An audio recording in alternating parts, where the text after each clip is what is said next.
Well, thanks for the heads up. I know that is so unsettling every time I hear it. Hey, everybody, this is a Podcastforwe, podcast for us as well as you and we and family. Anyways, so here we're going to talk about a couple topics. We can't really go too far. We're going to try to keep this under 4 hours. So, I mean, our freaking podcast. That sounds conservative. Shit. Anyways, so our first topic of the day is whatever. There's a fire behind me. Why are you on fire? Because I'm in the pits of hell. It's so hot here. Did you set yourself on fire? Are you protesting something? That hot. You know what? Next time. Are you going Super Saiyan right now? I'm like, oh, fuck it. Hey, all right. Let's talk about what we were going to talk about. Invincible. Let's get into it. That show fucking sucked, dude. You fucking troll. I'm wearing a fucking Omni Man shirt. I remember when I saw the text and you're like, that show sucks. I was like distraught by that. I was like, I can't believe he said it. I just lost a friend. like I can't talk to him anymore. That's fucking bullshit. Over. We're done. Yeah. We can't see eye to eye on Here's a question. What would have been better? Same shit, live action, or would have been better as a cartoon? I liked it better as a cartoon.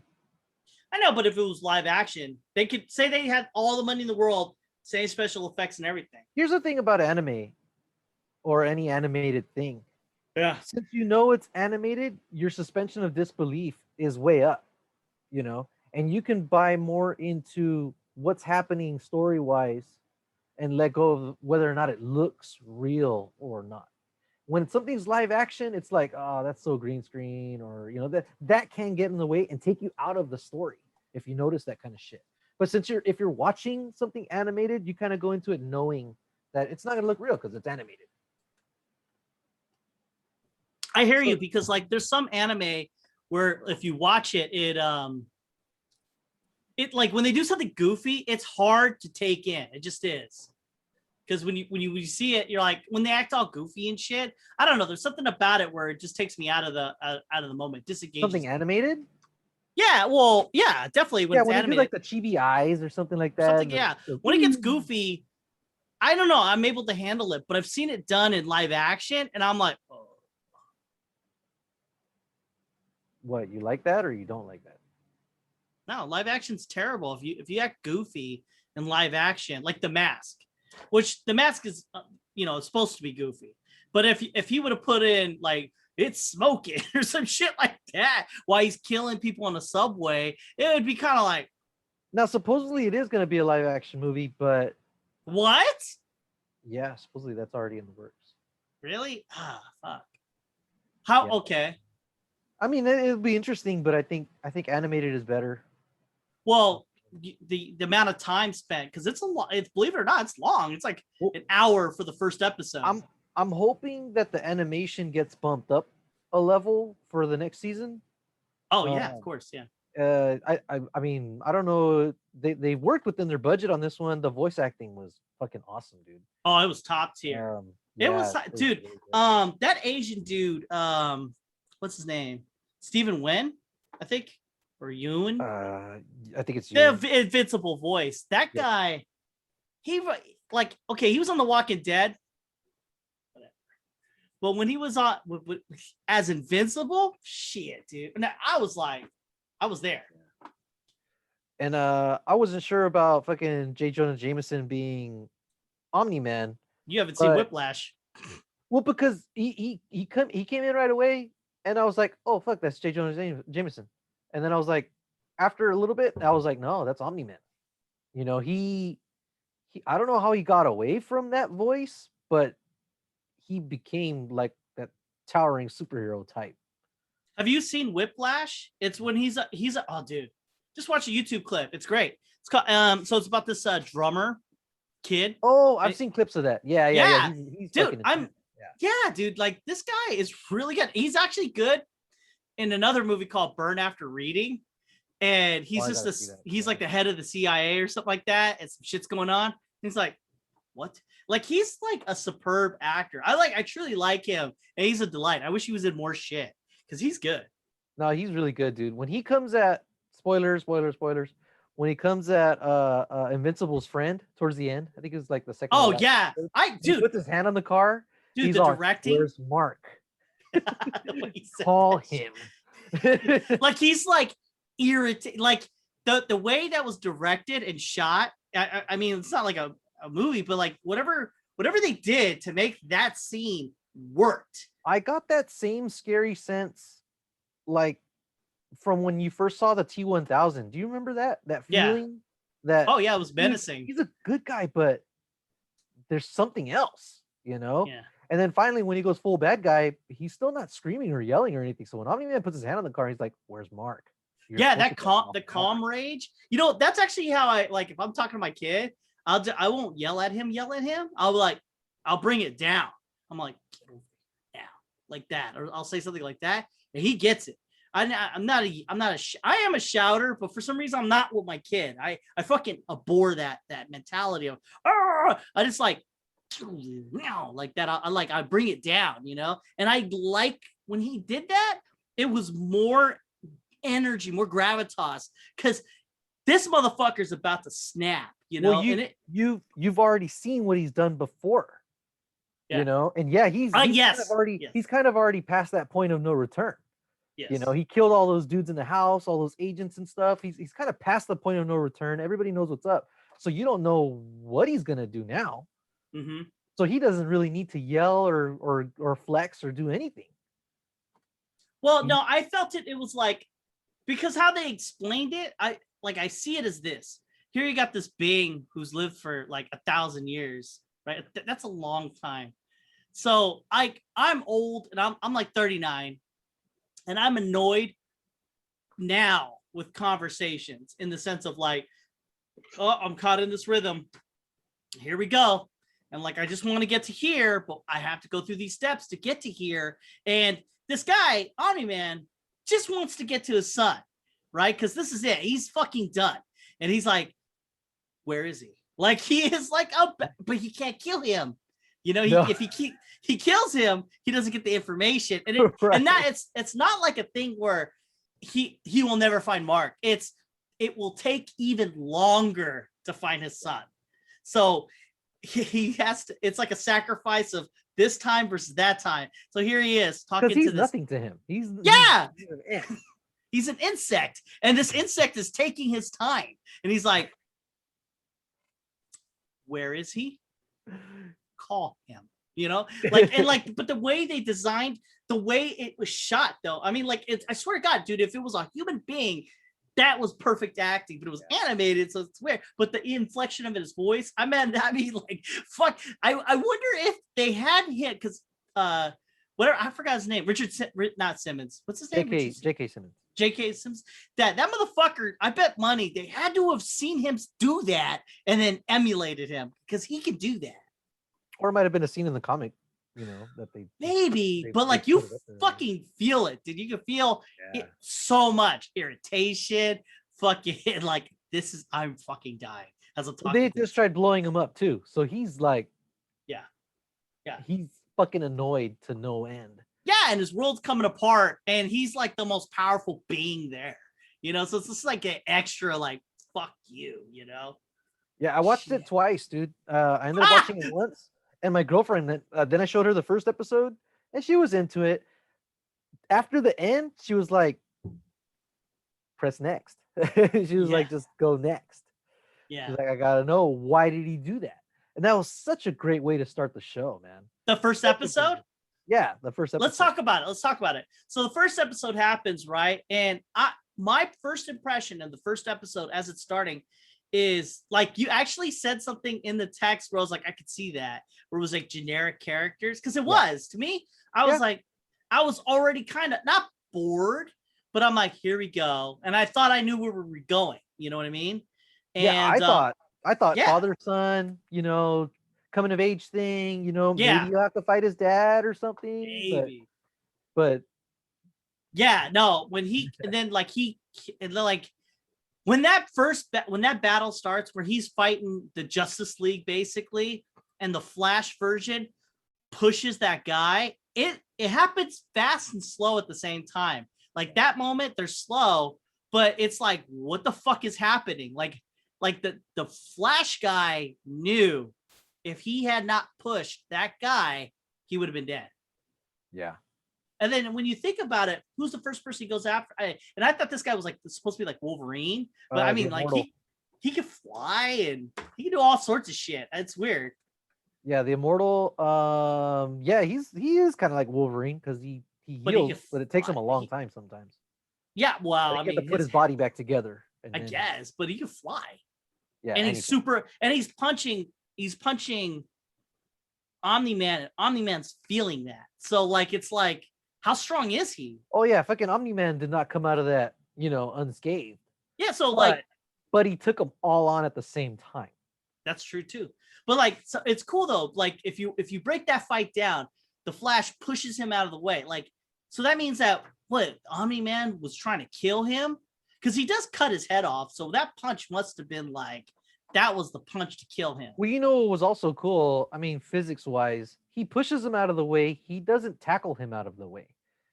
And so his momentum, he gives him all of his momentum and more, so that they go like this instead of like this. Oh, it's a good that happened though, because the fist, and he's out of the, and it seemed to be in that first fight that like the Flash was, or whatever the fuck, the Red, what is he called? Red Rush. He was moving around saving Justice League members the whole time. So he was like, so there's a part where he explains his conversation takes like, he goes, for you, it's like normal, but for me, it takes forever. That's different from the Flash. The Flash is just normal. And then he can tap into the Speed Force when he wants. Exactly. To. This guy's different. It's on all the time. Right. So when he could see it coming, and he's just doing shit. So he's constantly seeing Omni Man react and going towards people, and he's saving them at that same time. Cleverly too. Dude, I like when he's punching, but he's not even punching. He's just moving his arms. Yeah, because his hands from the agony of his head getting, pressed for 1,000 years. For 1,000 years. Yeah, because he's experiencing his head getting crushed excruciatingly slow. Yeah. Oh, and his hands breaking too. So, and his hands are falling apart and shit. He was hitting them hard though, because his shirt was breaking and shit. Yeah, he was bruising him. He was bruising him. Well, he came out of that hurt. Yeah, well, he had Wonder Woman fucking him up. I don't know. Batman, what the fuck, man? Like, Black Man, he's like, what the fuck, man? What were you doing, man? Like, just swung him around and busted his skull. That wasn't even a fight. It wasn't. And I'm thinking to myself, like, that's just were they trolling Batman fans or something like that? Oh, of course. Well, I don't know if they were trolling him. I think it was just like, if Superman were to take on the Justice League, how would it go down? And he wouldn't fuck with Batman. He wouldn't give him a chance to use anything. He'd just squish him. Done. There's countless comics and movies and things. Where Stan Lee said, every time somebody asked me who would win in a fight, this guy or this guy, this guy or that guy, it's whoever the writer wants. They can write it for something to happen. So there's all these stories or whatever, but there's always some contrived thing that comes up. If Superman really wanted to kill Batman, he would wait until he wasn't looking and then just fucking strike. And wouldn't even know. He'd be dead and he wouldn't even know. Yeah. I don't know. You would think that he would have a contingency plan, some kind of kryptonite. No, like, at least like I get it that Superman would kill Batman. I get that. But in every iteration, Batman had some kind of thing that at least stood a chance, right? So it would have been nice if he, in that instant, did something where he's the only one who knew Omni-Man's weakness and then dies, or whatever. Well, in this universe, they don't have that relationship. In DC, Superman gives him a kryptonite ring. In Epilogue, Batman even has it and he holds on to it, kind of like to remember their friendship by after Superman died. There's other comics where Batman had already known everything about Superman. Yeah. But the other thing before they even met. Right. But here, Omni-Man is pretty guarded.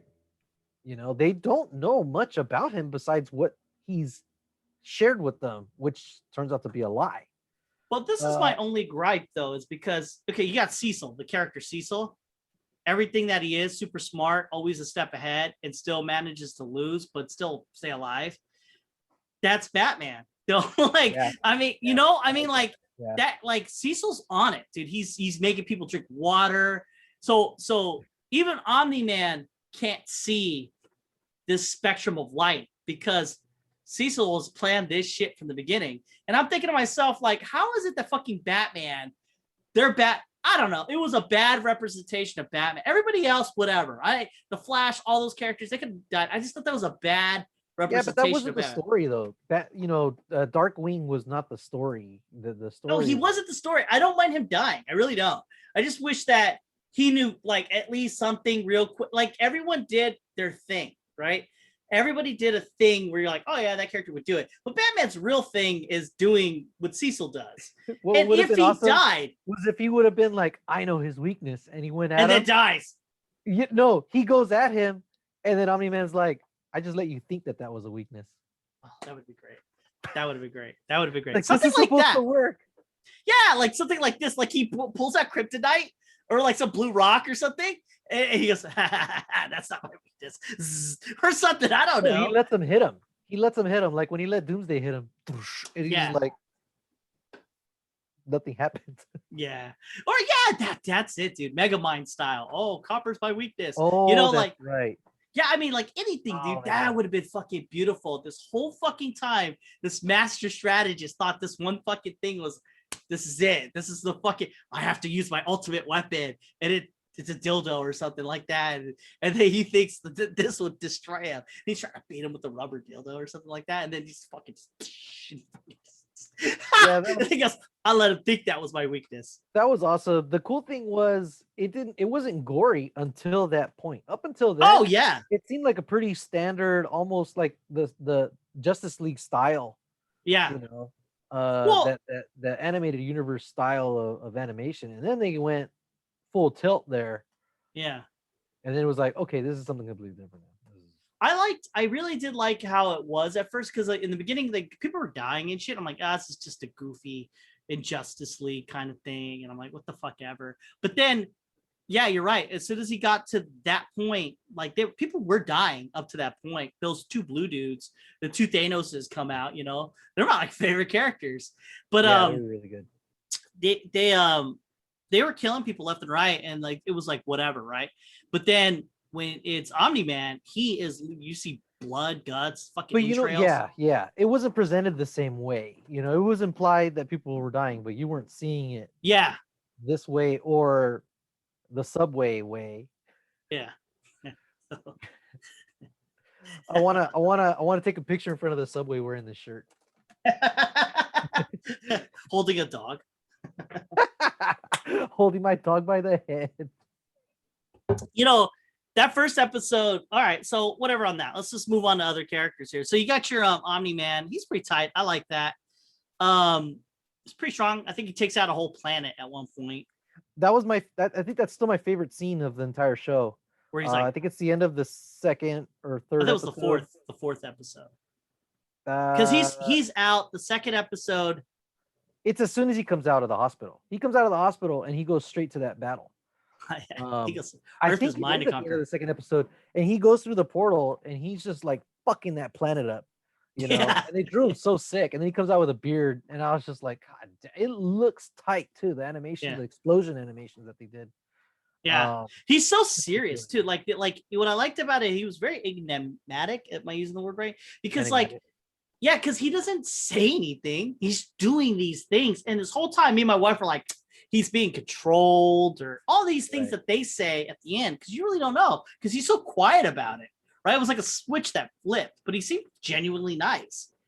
Yeah, except for when they're checking out of the hospital, and he's like, I need my costume. It's confidential. Go get it now. You know, he's being, what? Like I didn't really saw much into. I didn't read into it. I did. I was like, well, man, he's a bit of a fucking man Karen here. I know, right? I didn't get that, but I didn't care. Like at that point, I was like, whatever. Like I didn't think this was a a thing to follow, but it is a clue. You know what? Okay, so there was a demon guy in there. It's funny, the demon detective, and Big D, Double D.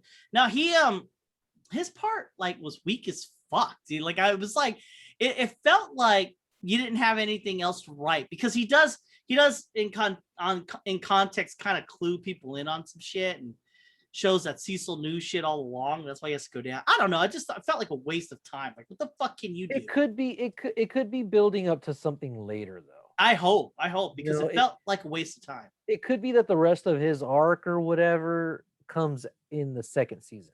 Because it does, in a way, because he's inside of a bag of some sort or something. At the very end, you can hear him talk.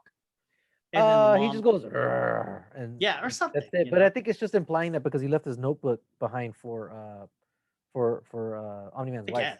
I guess, man. It's just, so you found out that Omni Man's the bad guy. What do you fucking do? Like, I mean, seriously.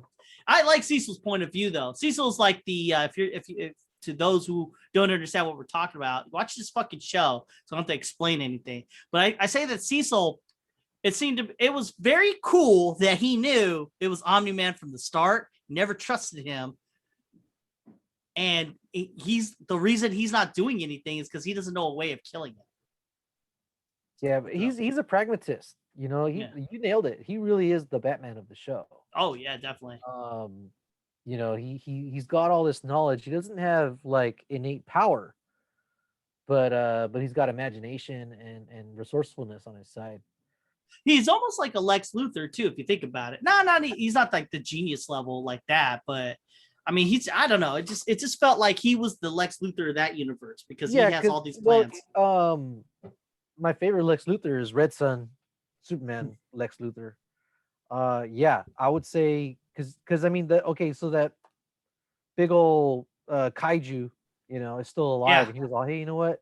Let's save that thing. You know, you never know when something like that might come in handy. And you know, that's like shit. He's right. Why destroy it? It's a thing. You know, maybe we could use it. And then when they use it again, they pumped it up full of drugs and shit like that. It's weird. Yeah, he was like, we pumped it full of every drug known to man. I was like, what does that even mean? Like, even aspirin? Like, motherfucking aspirin? Like, what's that gonna do? What the fuck? No, hey, what? Okay, so ecstasy, he's all.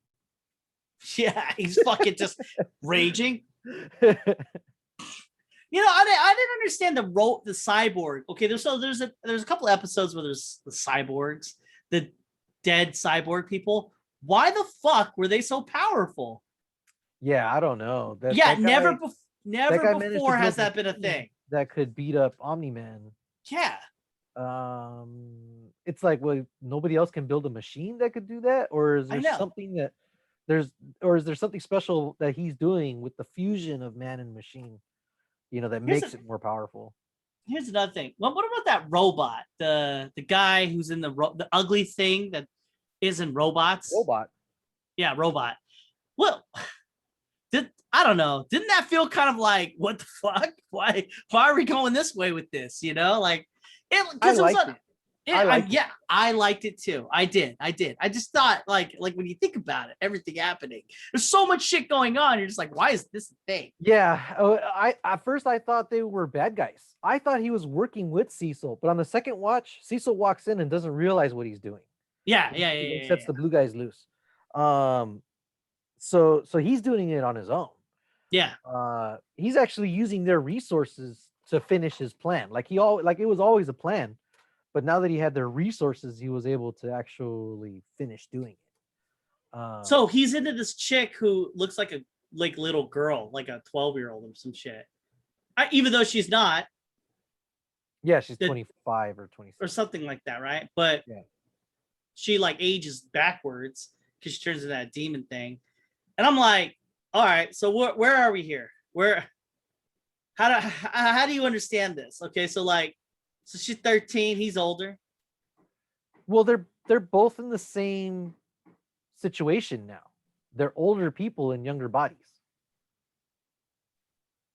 They're both in the exact same situation. So what does he love her then? Could have been. See, you know what I mean? Like well, other than I mean, it could be that. So he's hidden you know, behind a machine his whole life. It could be, they don't talk about it, but I mean, it looking at it from trying to look at it from his point of view, he's always hidden himself, his power, he's always, externalized it, and she's fully embraced it in this case. So he might respect her. It's like, hey, it's somebody else that's trapped in this body that does crazy things that they don't really identify with, but she's owning it, and maybe he's looking at that as like, damn, that's cool because that's somebody that's in my situation, but has learned to deal with it and be themselves, you know. That might be what he fell in love with, somebody that could match him for strength and can identify with what he's going through and commiserate. All right, so all right, it's just okay. Like, I hear what you're saying, and I like how you like work that as a story. But they never say it. But she looks like a like that. It's a cartoon, so it's hard to tell age. But like, for all intents and purposes, she's like 13. Not that she is, that she looks, right. That's when he sees her, right. Now he knows that she's 25 or whatever. But I mean, I don't know, man. Well, what about her? She's in a bad situation too. She likes somebody that's actually in the body of a 14-year-old now.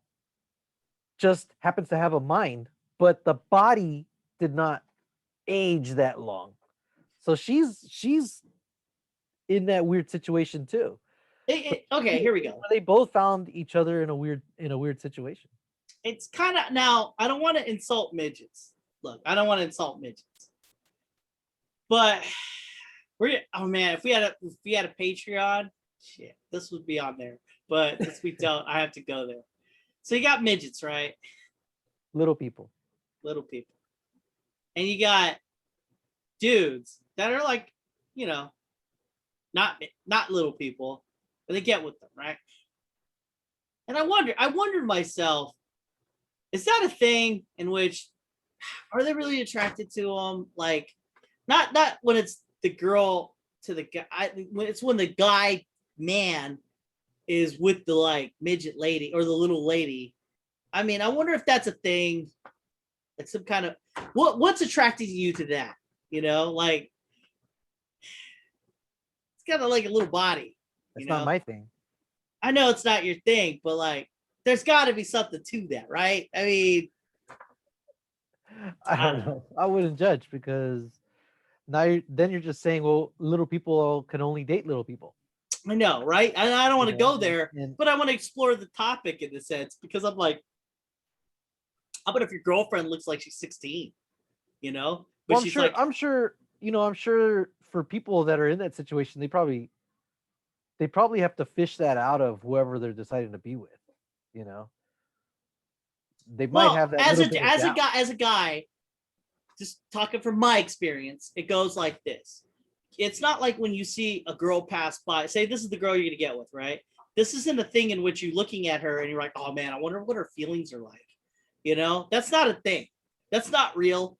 I mean, hey, I hate to tell you girls, this is a thing, but when a girl passes by and like, say you do end up with this girl, you're not thinking when she passes by, yes, I wonder if she could write poetry or long walks to the beach. You're thinking, yes, this needs to happen. And then you work whatever fucking ink dance, bowl, whatever the fuck you have to do to get to that. That's what you do. And that's cool. But that's not the thing that got you there. That's not the thing that got you to the ballpark. I mean, like, it's like, yeah. Okay. So that being said, you got your guy, same fucking thing. Like, he saw this girl who looks like fucking 10. And like, he cannot be thinking what kind of poetry she into or fuck, whatever, like. But you know what? You don't know when exactly he started liking her. It was it when he first met her and didn't know anything about her, in which case there's something wrong there. It was weird because I was getting kind of creeped out. And he's like, "Ooh, I like her." Then that's a problem. But as he learned more about her, or was it when she confronted Rex Lode, you know, The and fucking name. he saw, huh? Yeah, they all have names with their names and other words. Yeah. Duplicate. Her brother's name is Multiple. Oh, He has the same power. Atom Eve. Atom Eve. I thought it was Adam Eve, and I thought I thought so too, but then I thought they were figured it trying out. to do some woke thing, but no, it's Atom Eve, and I thought that was. You're right. You're right though. When they first see each other, nothing's happening because I didn't get skeeved out to the next episode because then they started talking and the way he was looking at her, and I was just like. So I mean, unless some time has gone by, I don't know. I think our audience. The show takes place over almost a year. I want to say. Okay. So, how do you know that? How do you know? At one point they say, 6 months ago, this and this happened, but it was something from within the show that happened. So maybe 6 months, at least 6 months. But yeah, the show takes place over a longer period of time. So yeah, you don't know if they got to know each other or whatever. All right. Yeah, I'm gonna drop the topic because it's so taboo. It is so taboo, it is something that they kind of danced around. No, they did it. I'm wondering why. Well, they did it. They made it like it's like when you have a gay character and you just don't acknowledge it, and that's cool. By the way, okay, but we froze. I did. The computer froze. I did. Are you there? I'm right here. Oh, you froze. You're frozen. Okay, I'm back. Oh, you're back. Did I look stupid when I froze? No, not really. Yeah. Well, your fire was still going, so that's kind of weird. No, okay. What was it saying? That they weren't dancing. That they didn't really dance around it. They didn't. They just put it out there, and you should just accept it. Which I'm like, I guess. All right. No. My thing was, what's the message they're trying to say? Or did they create this weird situation to have a weird situation? Well, it's in the comics. Well, right. But I mean, was the message they were trying to say, because that can go towards, gender dysphoria and all that stuff too. Are you in the body that you feel like you are supposed to I hear you. But you're not supposed to say that anymore because that's getting X'd out of the DSM-9. That's not a thing anymore. It used to be a thing. Now it's not. So, I agree with that because it's like, no, I'm not in the wrong body. I'm in the body I'm supposed to have, but this is how I identify with this body. It's tricky, more right? Confused. Yeah, it is. Because you could be a lizard man. And like you joke, but that's a thing. And like you could be like the guy who dresses up like the Ken doll, like not surgically altered himself to look like the Ken doll. And there's Barbie lady and things of that nature. And I mean, ever since the whole explosion, the trans explosion, I like that. I coined it. Copyright. And, like it made it a thing where you can't actually talk about that, but this other behavior can't be okay. No, that's how it works. You take out one, you got to take them all. Yeah. So it gets weird, and and there's no one that can have the conversation anymore because you just can't. Because if you do, you're being a bigot. Yeah, this is kind of where I disagree with cancel culture because there's no more patience. No. You just get called out on something and then that's it. There's no discussion, there's no educating, there's no hey, this sharing of feelings, this is where I'm coming from. Let's see where you're coming from, and let's see if we can find a way to kind of respect where each other is coming from. Well, the creator of the comic makes fucked up situations. That's his thing. Walking Dead. That's all he does. And so you got this fucking comic. It's already been made. So when they're making these things, this is from a guy. This is from his mind. So when you say they, there is no they. It's him. And like they have to then work their message through his message. They have to work his message, which they did a very admirable job. Like if you read some of the comic, it's a little bit different, but it works, And I think it's better, actually, by the way. In the comic or the show? The show, by far. And they pose this situation, and I just think that he just makes fucked up situations where it's like, here it is, and we the nerds have to debate it, shit like that. And I think it's good. Yeah, that's good. But here we are. We got a guy attracted to a little girl, then becomes a little boy to make this work, and it, I don't know. Well, like I said, if it's like he saw a little girl and then just like was like, "Oh, hey, little girl," then that's a problem, right? But you learned more about her and saw how she was dealing with her situation and respected that, and then said, "You know what? That's somebody I could identify with and be with." But not how I am right now. But there are perverts out there that can try to make it sound like they're in love. And they even addressed it too in the thing. She's like, anybody that wants to date me, what is it? Is either a pervert. Is either a pervert or shows up on she said two things, but is either this or shows up on fucking sex offender registries. So either way, it's a pervert. But she's right. She is right. Now, all right, check it out. So there's a guy, an actor who married a 16-year-old, and then he like tried to quantify this as a, we're kindred. He was like 40, and he was like he tried to make it like a thing in which kindred spirits. Huh? Was it Woody Allen or no? Well, whatever on that. Yeah, no, this is the guy from he's a creep. Like he's in a bunch of other stuff. I think he's in Lost. Seen him there. But anyways, creepy dude. He gets with this lady and he tries to make this sound like they're like the love of ages or whatever the fuck, right? But there you go. I know he's a creep, but if for all intents and purposes, it's love. That's what we have here in this situation with this robot. He's like, oh yeah, I love her for who she is.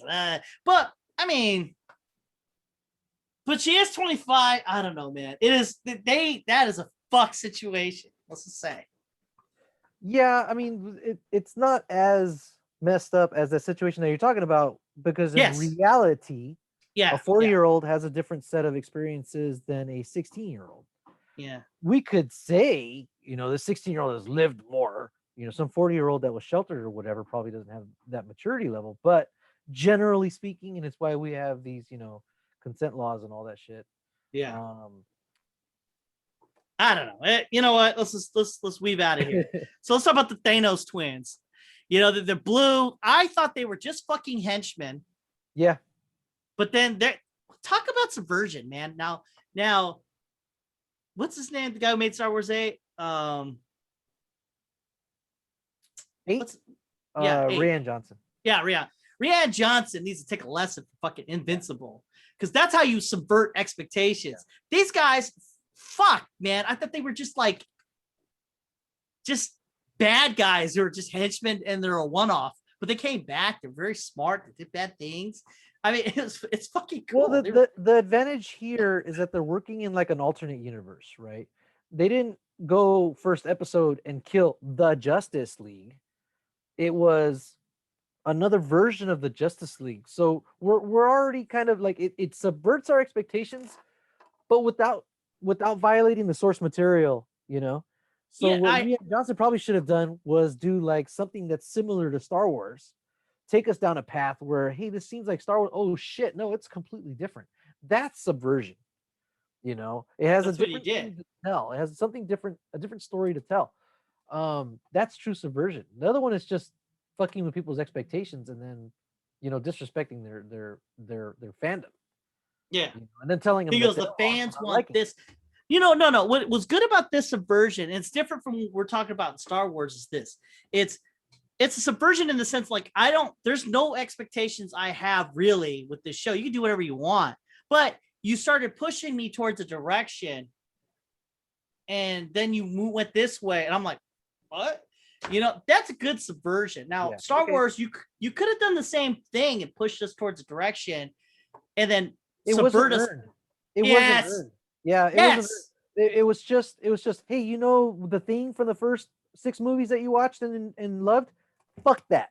You know? Exactly. And so he used that to try and subvert your expectations, but that's not how you earn it. You create something new. Yes. Seem like they're gonna take you in a direction and then you flip it. Not take something old and then try to subvert that, off of that because you didn't earn it. Yeah. Like if they would have did something like Luke's like, I can't fight anymore. I'm too weak. Fucking, I just won't. And then he fucking kills everybody and he's badass. You're like, yes, that's a good subversion. Not I'm the best warrior ever and I'm not gonna fight at all and then die. Well, I mean, shitting on Star Wars now, right? But okay, they're trying. I was cool with if they were gonna say Rey was nobody, right? Rey came from nowhere. That's me too. Fine. I loved it, but Episode 7 didn't set that up. No, it didn't. The lightsaber called to her. Why would it call to her if she was a fucking nobody? Why would it call to her if she didn't have some special connection to the Force?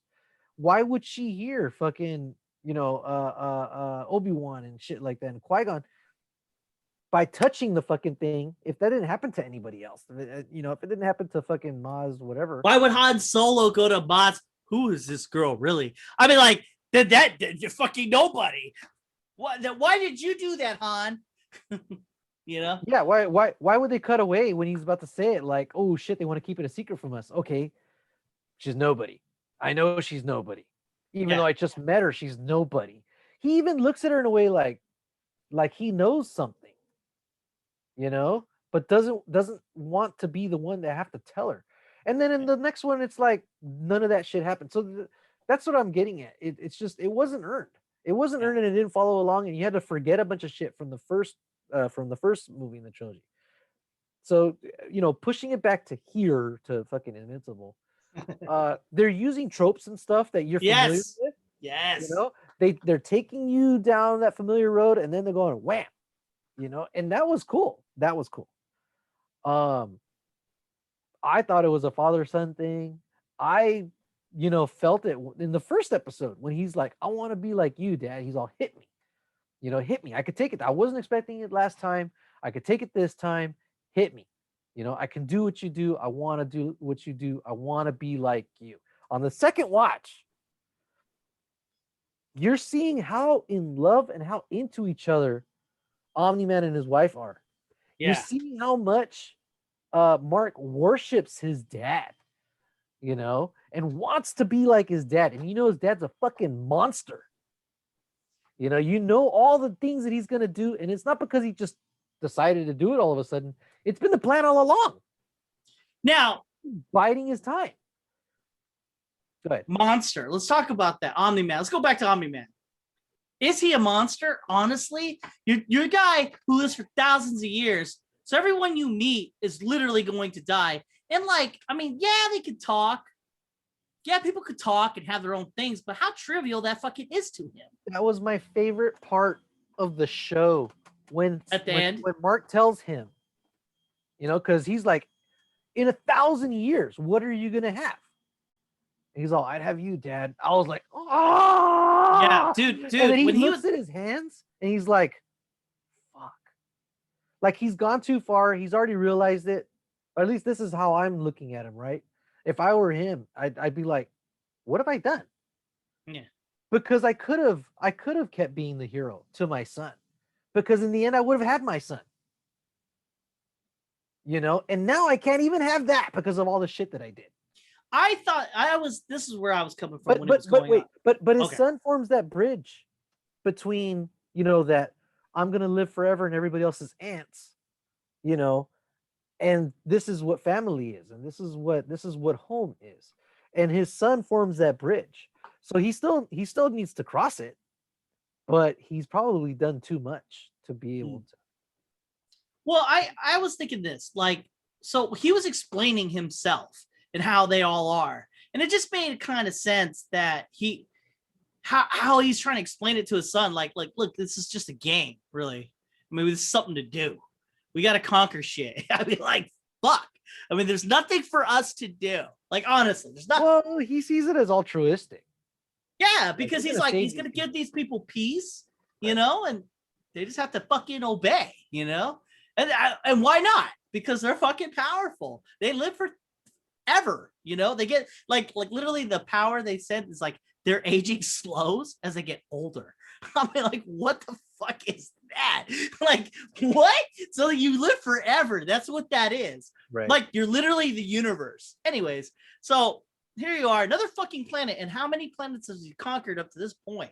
So he's trying to explain this to his son. And like, he doesn't realize how much love he has for his son at this point in time. Because the only reason you're arguing and yelling and fighting and doing all this shit, just fucking see, is because you love them. If you didn't really give a shit, that's it. Yeah, done. Yeah, you're fucking done. He's trying to convince him still. And so as he's fucking explaining, which makes common sense, it just does. It's like, we're gonna live forever. And then he says, what the fuck, you know, will you have, you know, and forever, they'll all be dust. And then when his son says, you know, he says that line, that poignant line, I'll have you. I was like, fuck, yes, it got me too. But it was so awesome that his reaction was to it. Because even then he's annoyed by this. Because he's right. Yeah. Like, in that moment, Invincible was right. He says that line, and he's like, well, fuck. Well, all this shit I've been doing up to this point, I could have already done, you know, but the only reason I'm trying to reach this fucking kid is because I love him. But I just did all this shit, you know, I've disappointed him. I've disappointed the one person that would have stayed with me and been with me till the end. I've disappointed them. Yeah. All this rage, you know, like of trying to get his son to understand him.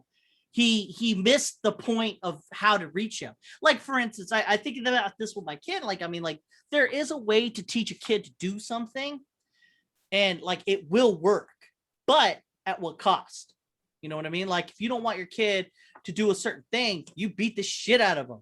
And guess what? That kid will not do that thing. He just won't. He will become rebellious or whatever the fuck. But at that moment in time, that kid will do that thing. But what if you lost? Because right now, my kid, he's good. He's a good kid. But like, he's just not tough. And he just like things have to happen a certain way. And that's just the way it is. And I know to accomplish a task, I can do a certain thing. And I know it works from my experience. If I go a certain way or say a certain thing or do a certain thing, this will fucking work. I know it, tried and true, but at what cost? And I know this, so I know both ends. So as Omni Man is fucking beating his kid to try him to fucking understand what the fuck is going on, you know, at what cost? And like the cost is, hey, you lost the very fucking thing you were fighting for. Like, you didn't have to fucking fight at all. You could have just killed everybody, but you're fighting because you love them. It's the same thing when you're arguing with somebody. Well, there's degrees to this, but when you're arguing with someone you love, really it's just because you love them. You know, you wouldn't be mad if you didn't love them because you don't argue. Walk out the door. You just leave. Yeah, you're fucking done. What the fuck I need to argue with you, bro? Get the fuck out of here. Like, if a crazy person says the earth is flat, I'm really not too fazed by this. This is not a thing where I need to argue at all. I'm cool. You believe that. It's nice. So that's the end of it, right? But if it's like, you know, your son, you're like, what the fuck? The earth is not flat. You know? There you go. Yeah, I came out of it. I mean, I came out of it a huge fucking fan of Omni Man. Not because of what he did, but just in general. The character, his character, man, the arc that he goes through, where he at the end, I hope it's that he's torn. Yeah. You know? Yes. He cries. He cries. He's kind of gone. Yeah, he's kind of gone Breaking Bad, where he's just gone so far, he can't go back. You know, he really can't go back to being Omni Man. No, he can't. You know, the one that the world knew a couple weeks before. You know, he kind of has to go back to being whatever the fuck. Viltrumite. Yeah, from Viltrum. When his wife is talking to fucking Mark Hamill, Art. Mark. That was fucking cool. Yeah. When, she says, you know, I wish he'd come back. But I don't think she means, like Of course. him, Nolan. Yeah. She wished to have him back. And I think the reason of that is that deep down, like, she knows that he is a good guy. I mean, she wasn't fooled. He did trick them, but you have to be genuine. Like, she's such a strong woman. Like, she's depicted as such. Well, so it would. So, yeah, we don't know what Omni Man had to do to live, on Earth for 20 years. Did he have to kind of suppress what he had been trained and taught, to value, to kind of fit in, and then kind of start to become something else, and then finally formed, like a different personality that inside of himself was like fighting. I'm not talking like schizophrenia. I'm talking like real, like he kind of forgot where he came from. Yeah. And what he was supposed to do. And when Mark got his powers, he remembered, he's like, shit, I kind of need to do this now, because if he grows up to compete with me, then I'll have failed at my job. Yeah. And as a Vitramite, it's, hey, number one's number one. So you can't have your son fucking. You know what's cool? They explain some shit. They explain 2 things about his powers. He could create his own center of gravity. I thought that was pretty tight. That was cool. And yeah, and then like another thing. I've never seen it explained like that. I'm sure they have, but this was the first time I'd seen it. Yeah, when you say that means you could do a judo toss with your hand.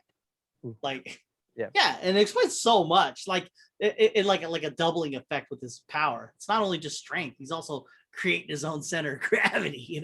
So it's like a boom, boom, boom, boom. So it's not just punching you; it's like the full force of a punch, like in any direction. It's like he's not punching and then going back as a result of the punch. He's up against the wall all the time. Oh yes, yes. No matter what. Even if he's close combat, it's all full strength. So even if he's doing some kind of a martial art, he's fucking got you. When he flips you, it's like as if you're coming down from a mountain and he's doing it, from whatever direction. I thought that was pretty tight. I mean, like it's not that much of it, but it's just that extra punch, like that's just a little bit enough.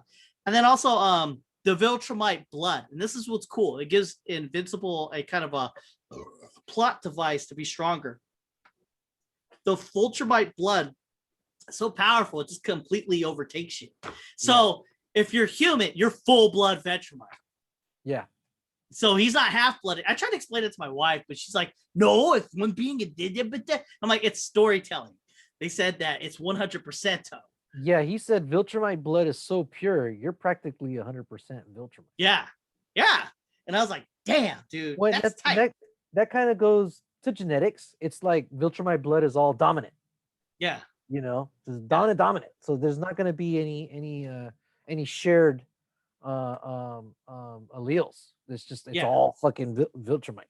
Yeah. So like he is the strongest of like he could take on Omni Man. But then again, they don't explain like is it like the older you get, the stronger you get? They don't say that. That's not a thing. But then again, isn't it? I mean, so you got this blood getting stronger, but he only had 6 months to get stronger. Omni Man's been around for thousands of years.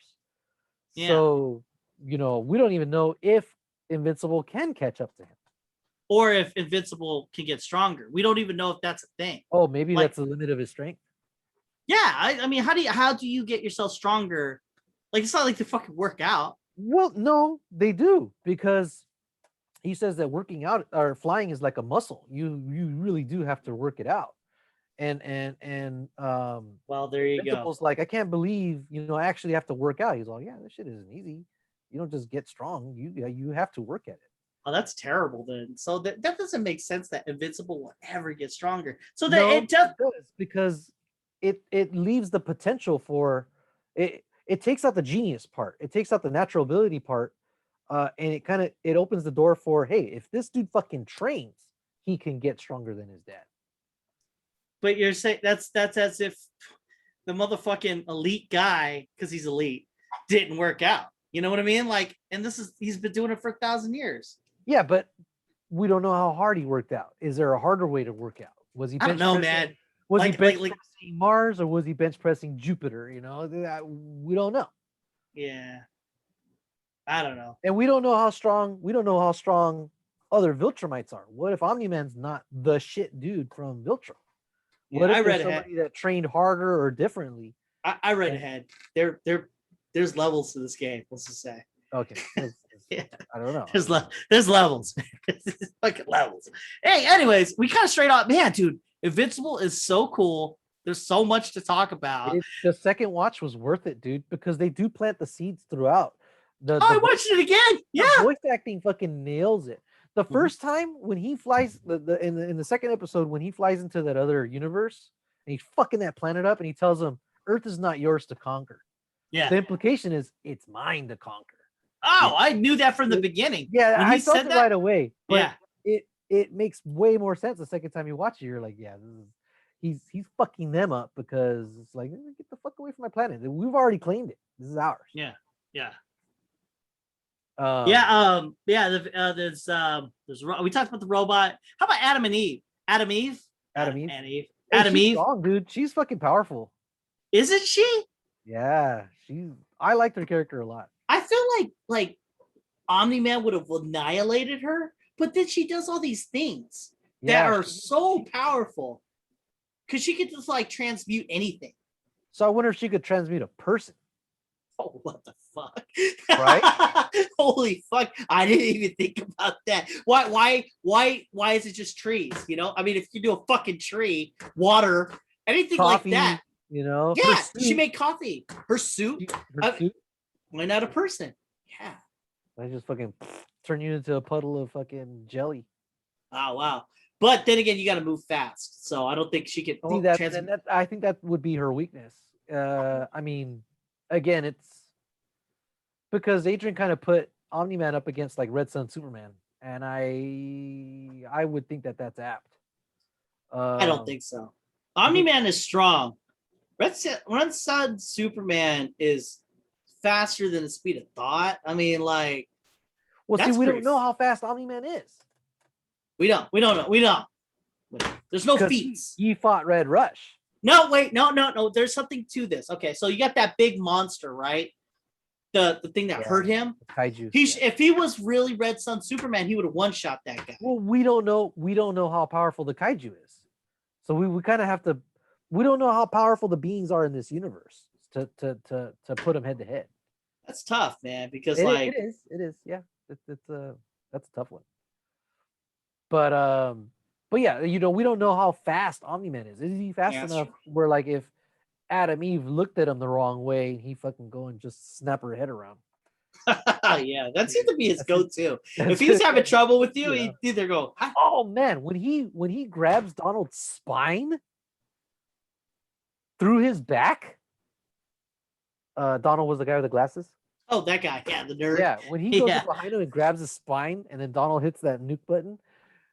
I was like, damn, that's a fucked up way to go. He's got his head in his body, gripping his spine. Yeah. I wonder how he was able to, because he can't see the ghost soldiers. He can't.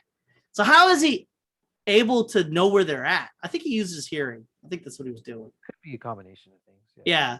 Because he can't see them because it's a spectrum of light, you know, so he cannot see.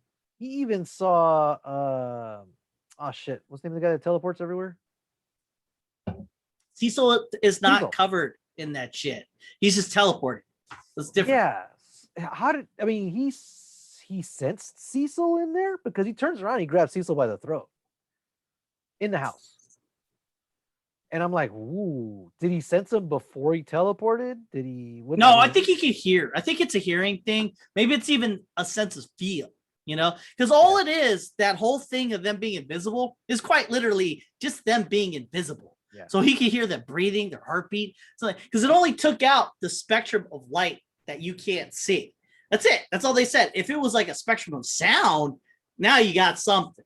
But they're breathing. They're breathing air, so he can hear that. I wonder if it even affects him, the water thing.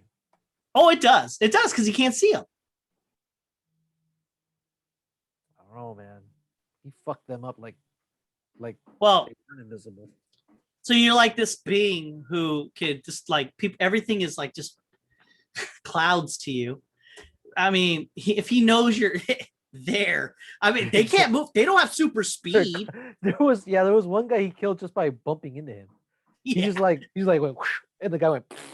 Yeah, that's true. You know what? I really did like that show quite a bit. It was cool the amount of killing that they did just by fighting. I really didn't expect it to go that level, but it did, and I like that it took me there.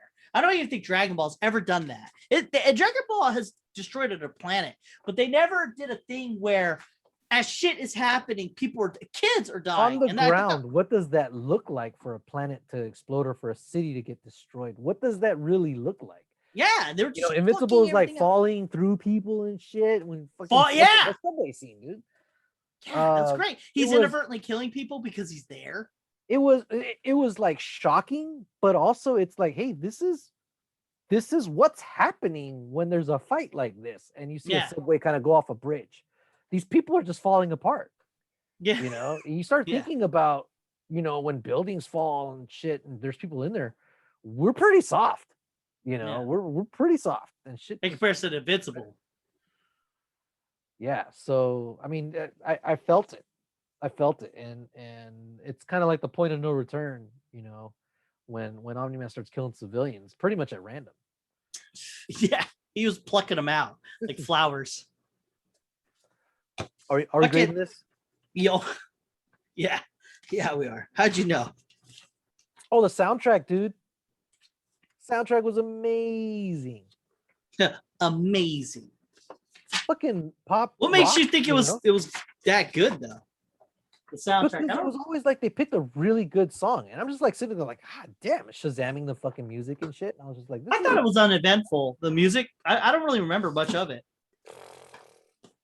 Go watch it again, dude. I watched it, but like, what? Okay, what song are you like? Oh, this was so good. Broken Boy. Oh, fucking you know the names. Well, when Omni Man's flying, the first battle that he has, there was a cool one when Adam Eve they're kind of just showing kind of like what her day looks like, when she's waking up and making herself coffee. You know what? All right. We've been talking about the fantastical parts. We haven't talked about the average parts in the sense of like, so you got his girlfriend. I forgot her name. That's how uneventful she was. Invincible's girlfriend. Fuck. Yeah, I don't know. She played Domino. Is her name? Oh yeah, really? Yeah, she played Domino in Deadpool. She's a better looking character in Deadpool than she is in that cartoon. They didn't really draw her well. In fact, they just changed the character completely. That's not the same character in the comics. Zazie Beetz, that's her name. Oh, she's the truth. She is the truth. But like when you watch the cartoon, you're like, you really missed the mark on that one. Annoying. All right, let's talk about her. So they did another subversion, but it worked against them this time. It's I did like that. Well, let's talk about it. Is like, oh, you're invincible? Oh my gosh, that makes total sense. She's like, no, I fucking knew this shit. I just don't appreciate that you lied to me about it. Okay. Which it's legit, I guess, but at the same time, I'm like, you know what, Invincible, this isn't the person for you then. They'll never. So all right. She's smart enough. This is bad writing, I think. Oh, my pen. It's cool because it's green. All right. She's smart enough to deduce that he is invincible. Like, not that he's a superhero, that he's invincible. Like, it could have been said that he's a superhero, you just don't know who, because there's a whole mess of superheroes up there.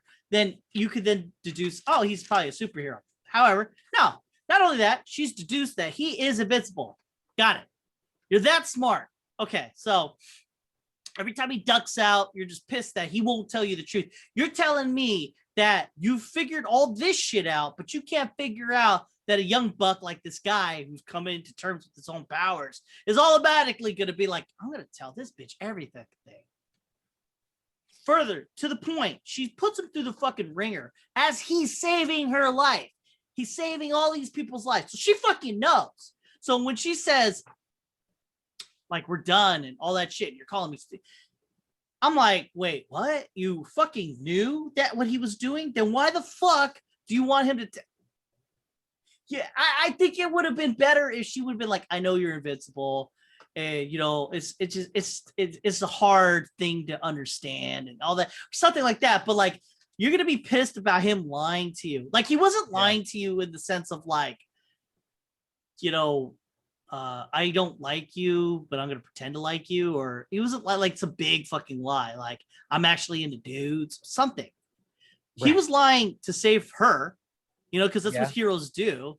And he was trying to save her, and he was good. In fact, he should be more, I don't know, admirable in that respect, because not only is he hurting inside, you know, trying to keep this fucking secret, he's also like trying to, you know, he's worried about her feelings. You know, he wouldn't be acting like that if he wasn't worried about her fucking feelings. So when he was trying to handle this new thing in his life while also trying to be with her.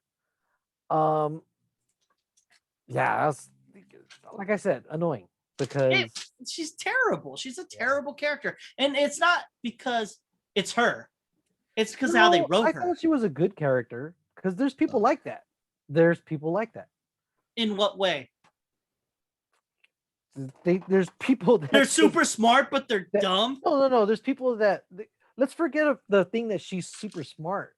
I think that she's just not being considerate of what his needs are. You know, she's just expecting him to open up and be 100%. And instead of having the conversation, look, man, I know you're invincible, you know, but why didn't you share this with me? Instead of that, it was more like, get the fuck out. Yeah. Because you didn't share this with me. And he's like, well, I'm sharing it with you now. So I don't care. Get the fuck out. It's like she was just waiting for him to say it, to, you know, and then when he fucking admitted it, she was gonna tell him to kick rocks. But again, there's shitty people like that are manipulative, and that's what she is. Yeah, you know, she's only seeing her needs. She really, really only started paying attention to him when he got beat up by that dude, and even then she was kind of like whatever. But when she saw him talking to Adam Eve, she was like, "Oh," and that was when she sent the bully to get his number, because she was like talking to him, and then she saw him take off with her. Oh. You think that's what it is? She's not fully into him, and she doesn't start kind of pursuing him until after she sees him kind of going and leaving with Adam Eve.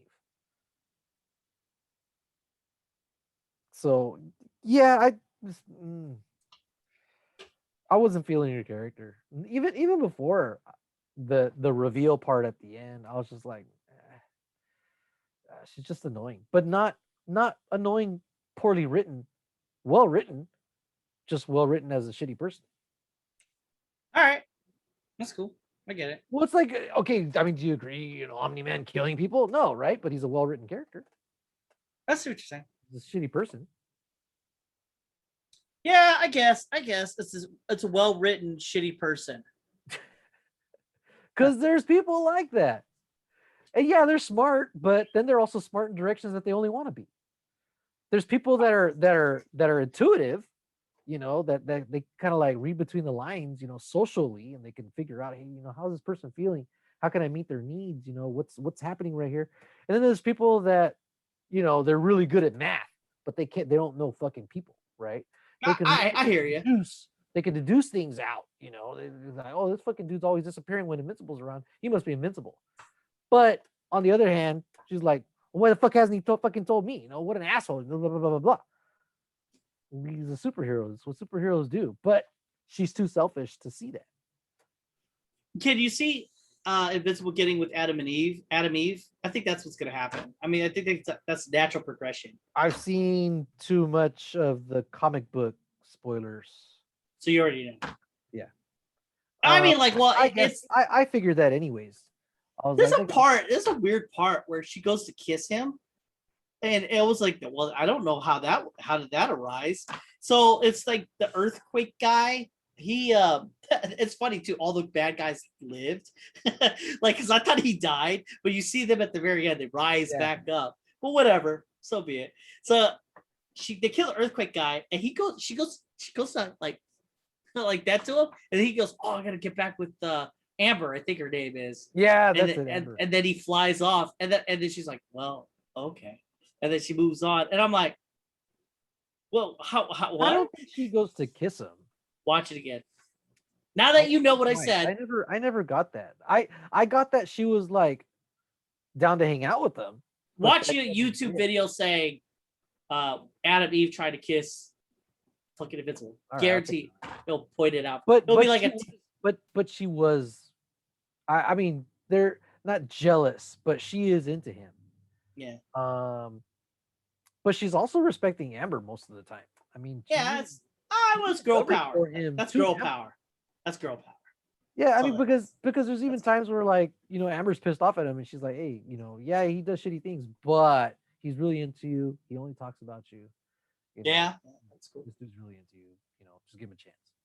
So Duplicate got with Rexplode, and like she's like when they come out of the shower, there's like more than one of her.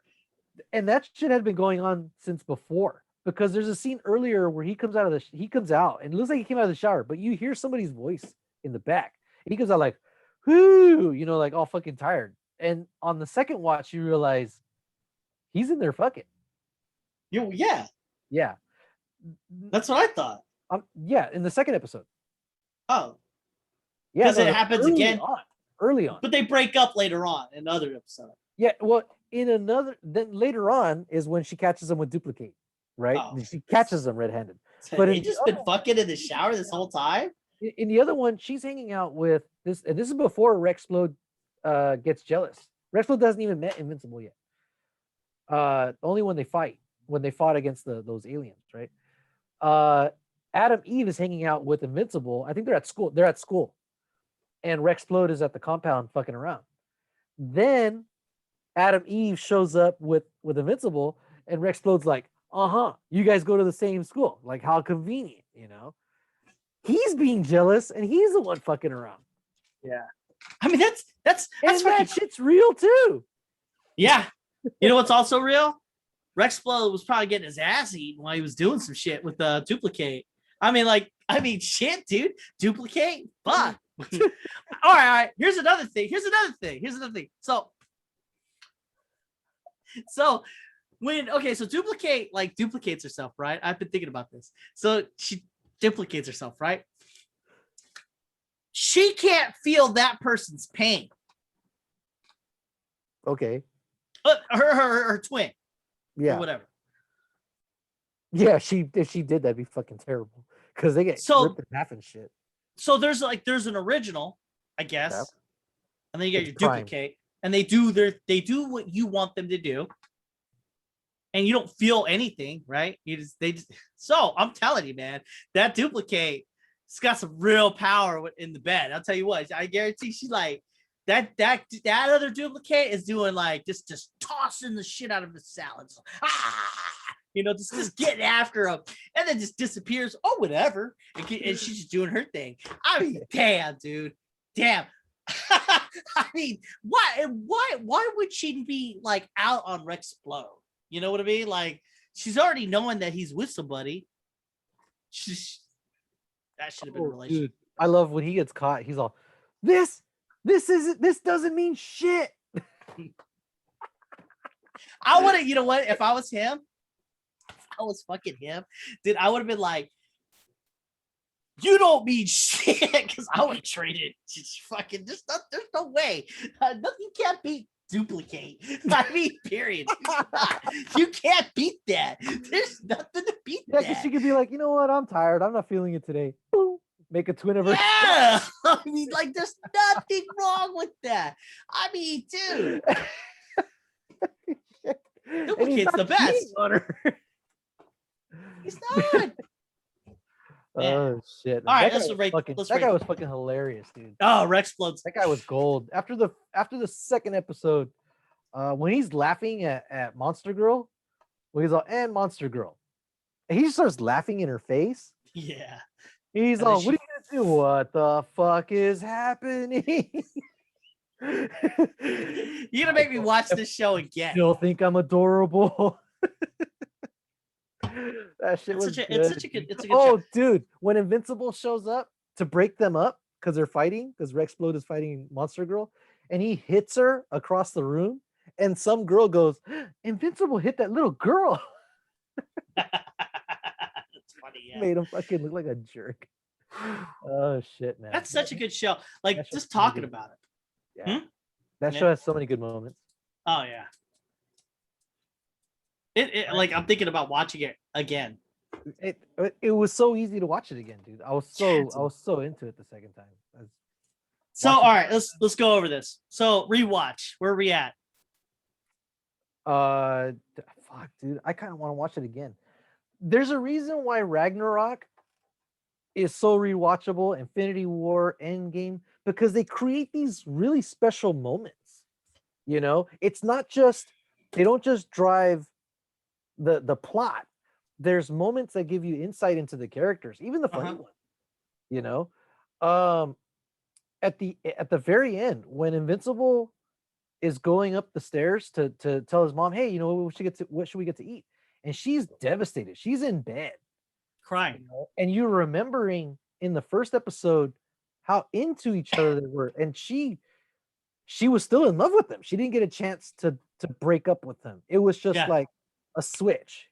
He was Nolan, and all of a sudden he was a fucking murdering Viltrumic, right? And she just can't get over it. And Invincible's like, fuck. And I like it too because it's so realistic, that pain of that love, because that's really how it is, man. If you're really into somebody and they did you dirty, you still like that. It hurts. You still love them. You're still stuck there, but you're hurting because that's not what was in your mind. Yeah, and it's a hard go to twist that into hate. You know, I think like the only way to turn that love into hate, twist it in there, you actually had to have some kind of hate there to begin with. Well, the problem here is that they share a son together. Yeah. So I mean, even then, you know, you with this person that did terrible things, you created this beautiful thing. Yeah. And so it's those moments, those funny things, the sad things, the crazy things, the well animated things. Fuck, man, rewatchability, it's got to be like an 8 or 9 for me. It's on the level for me of like Infinity War, Ragnarok. So this is not the 8 or 9 podcast. This is the All the Way podcast. Give me a number. 9. I already gave it a 9.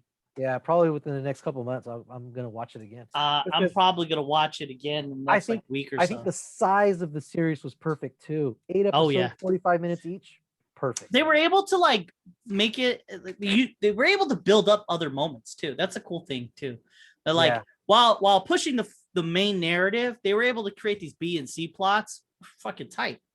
And cool moments where they all united to help Invincible to fight battle whatever fucking lion. This another subversion point that is still funny, and it's funny to watch it the second time. When does he discover his powers? Not when he's getting beat by a bully or he needs to lift a bus or something like that. When he's taking out the trash. I know, right? Like you would have thought. That's subversion, because you're always expecting it to be during some fucking climax or some moment of real need. It's like, okay, now he's gonna become powerful. No, it's when he's fucking taking out the garbage. I know. Throws that shit in his face. That was good. I was like, oh shit. So what did you think of the story? Number would you give it? Dude, you could talk about it. You could bite into it. There's a lot there. 9, man. I gave it a 9 as well. I give it a 9. I can't go 10 because it's not a full original. Of course. Off of other things. Of course. But again, the pacing's good. Even when something seems like a side story, it's not really a side. It's not. There's no filler because it all kind of like works together. Yeah. Out. And the very end, when Seth Rogen asks them, "So what are you gonna do now?" And then they go back and they're kind of like going over all the loose ends, acknowledging them. So not really leaving them as loose ends, because they're saying, "Hey, we know as writers, we know these things are still out there. This is what you have to look forward to in the second season." Mm-hmm. You know, and you know what's cool is they're not gonna do that, but they could do the following. Like Justice League Unlimited was beautiful. Like they could do whatever they wanted. They could make whatever fucking stories they wanted, and it was great. Every episode was a pleasure to watch. And they could do that. They won't, but they could do that. They have enough there to create little stories, little Bottle content, episodes. everything. And, Do whatever they want. Even fillers. Yes. There was an episode where fucking Deanna turns into a fucking monkey, not a monkey, a pig, and Batman has to save her. And he has to go. I think he has to sing a song at the very end. And that's the only way that, like, that's the episode, really. That's some magic. Yeah, it was good, though. You are able to do that if you only have 8 episodes to make. So with 26 episode run, they could do whatever they want. You know, Yeah, there was episode. cool. They're not creating shit like in Naruto where, oh yeah, you know, they go through all this shit and then they never acknowledge nothing. it again. Yeah, it means nothing. Yeah. All right, so I gave it a 9 as well. It isn't perfect. Of course, not original content, but I like the characters. All of them pretty much. I didn't have any gripes. There's like little plot points here and there. I'm kind of like, but like, I'm good. Yeah, no, I mean, I've started watching, you know, YouTube reviews and shit like that, and nothing's really come out that I'm like, that's not a game changer for me. I still feel the same about the show before, if not more now. Yeah, I've seen a lot of reviews, and they're not where I'm at. You know what I mean? Like, as in, I like it. I'm in. And I like when they shit on the show, I'm like, that's not. I guess. I mean, I can't even think of anything right now. It's all ticky-tacky shit. And I'm just like, that's not. Yeah, no, seriously. I've seen like maybe 5-6 videos on Invincible, and I'm like, no, I like it. It's so good. I can't think of the shit. We just talked good about it for a while, and we're not those people. Like, if you, I can't think of anything to shit on it about, really. Yeah, like think about all the shit that we watch. We even things we love. We'll find something to shit on. And we go full bore, and it's going back and forth. But this show, I like that this show had a gay character, wasn't woke about it. If I didn't give a shit, man, I felt so bad for him. You know, he was totally into that dude, and that at the end of that episode, can they move forward? You know, would he? Is he gonna be, you know, a shitty person and be like, you know, no, fuck, I'm never want to fucking talk to that guy ever again because now he's a fucking hideous beast. Yeah, or it was like gonna be homies with them, or what's gonna happen there, you know? Yeah, it really wasn't. He even brings it up to Invincible later. He's like, hey man, it has to be said. If you'd have listened to me, he probably would have been okay. You know, none of this would have happened. Yeah, there was nothing in that thing that was woke to me. Yeah, it wasn't like women in your looking at the screen, men are below us, you know, shit like that. It was nothing like where, hey, you better be all about gay people. Nothing. It was good. It had good. That's how you do woke, and I think they did that by accident. Honestly, I think they tried to insert some wokeness, but it worked for them, not against them. Yeah, well, it's a different kind. It's the true woke. Woke exactly. Should be like, hey, you know what? Yes, this is the way it is, and you know, like Adam Eve. She's owning who she is. We don't need to call it out in a way to make people feel bad about not being where we're at. Yeah, you know that and. That's the problem. That's kind of where woke culture has ended up. You know, they're trying to make people feel bad for not being woke, and now it's just this disingenuous thing. But whatever. Well, yeah, this show had a lot of women empowerment. Like you had Amber, she was pretty cool. I mean, a lot of people shat on her, but like Adam Eve, like really became her own self, and I thought that was pretty cool. And then you got your gay guy. I mean, like, yes, there was no main gay guy, but I mean, he was there. I mean, there was a lot going on. You know. They could have made Flash gay. That would have worked. I wouldn't even care. They should have. I mean, like, I don't know. Whatever. All right, score. Music? I was digging the fucking music the entire time. The fight that he has with Guardians of the Globe at the end of the first episode, there's like heroic themes and shit like that. But when he smashes Red Rush's head, the music stops. All music stops. There's music, there's building and shit like that. But once he kills him, the music stops, and after that, you're just hearing fucking fists and blood and brains popping and shit like that. After that, it's score mixed in with like you know, more contemporary rock stuff now, you know, and it just felt like it fit that counterculture type mood and feel. Fuck, dude, I was digging the music the whole fucking time. That's gonna be another, like, I'm gonna call it an 8. Because it wasn't, there's no Invincible theme in my head. There's no Omni Man theme in my head, but I do remember enjoying the music. Okay. And it fitting the scenes. But I'd go 8. I gave it a 5. It was average to me. Not bad, not good. Average. I don't need to elaborate. I mean, it really is just that. It is what it is. Nothing grabbed me. Visuals. There's sometimes animation needs to get stepped up, but there's sometimes that, man, it looks fucking amazing. And I feel like it looked amazing when it needed to look amazing. And then they were able to cheat when it's just kind of plot stuff that's happening, they're talking about something or whatever. Mm-hmm. I think it was cartoony. Yeah, not very not Justice League, like Unlimited. But that could have been on purpose. Yes. Because if it looked too anime at the start, then you already kind of have that expectation of an edge, Yeah.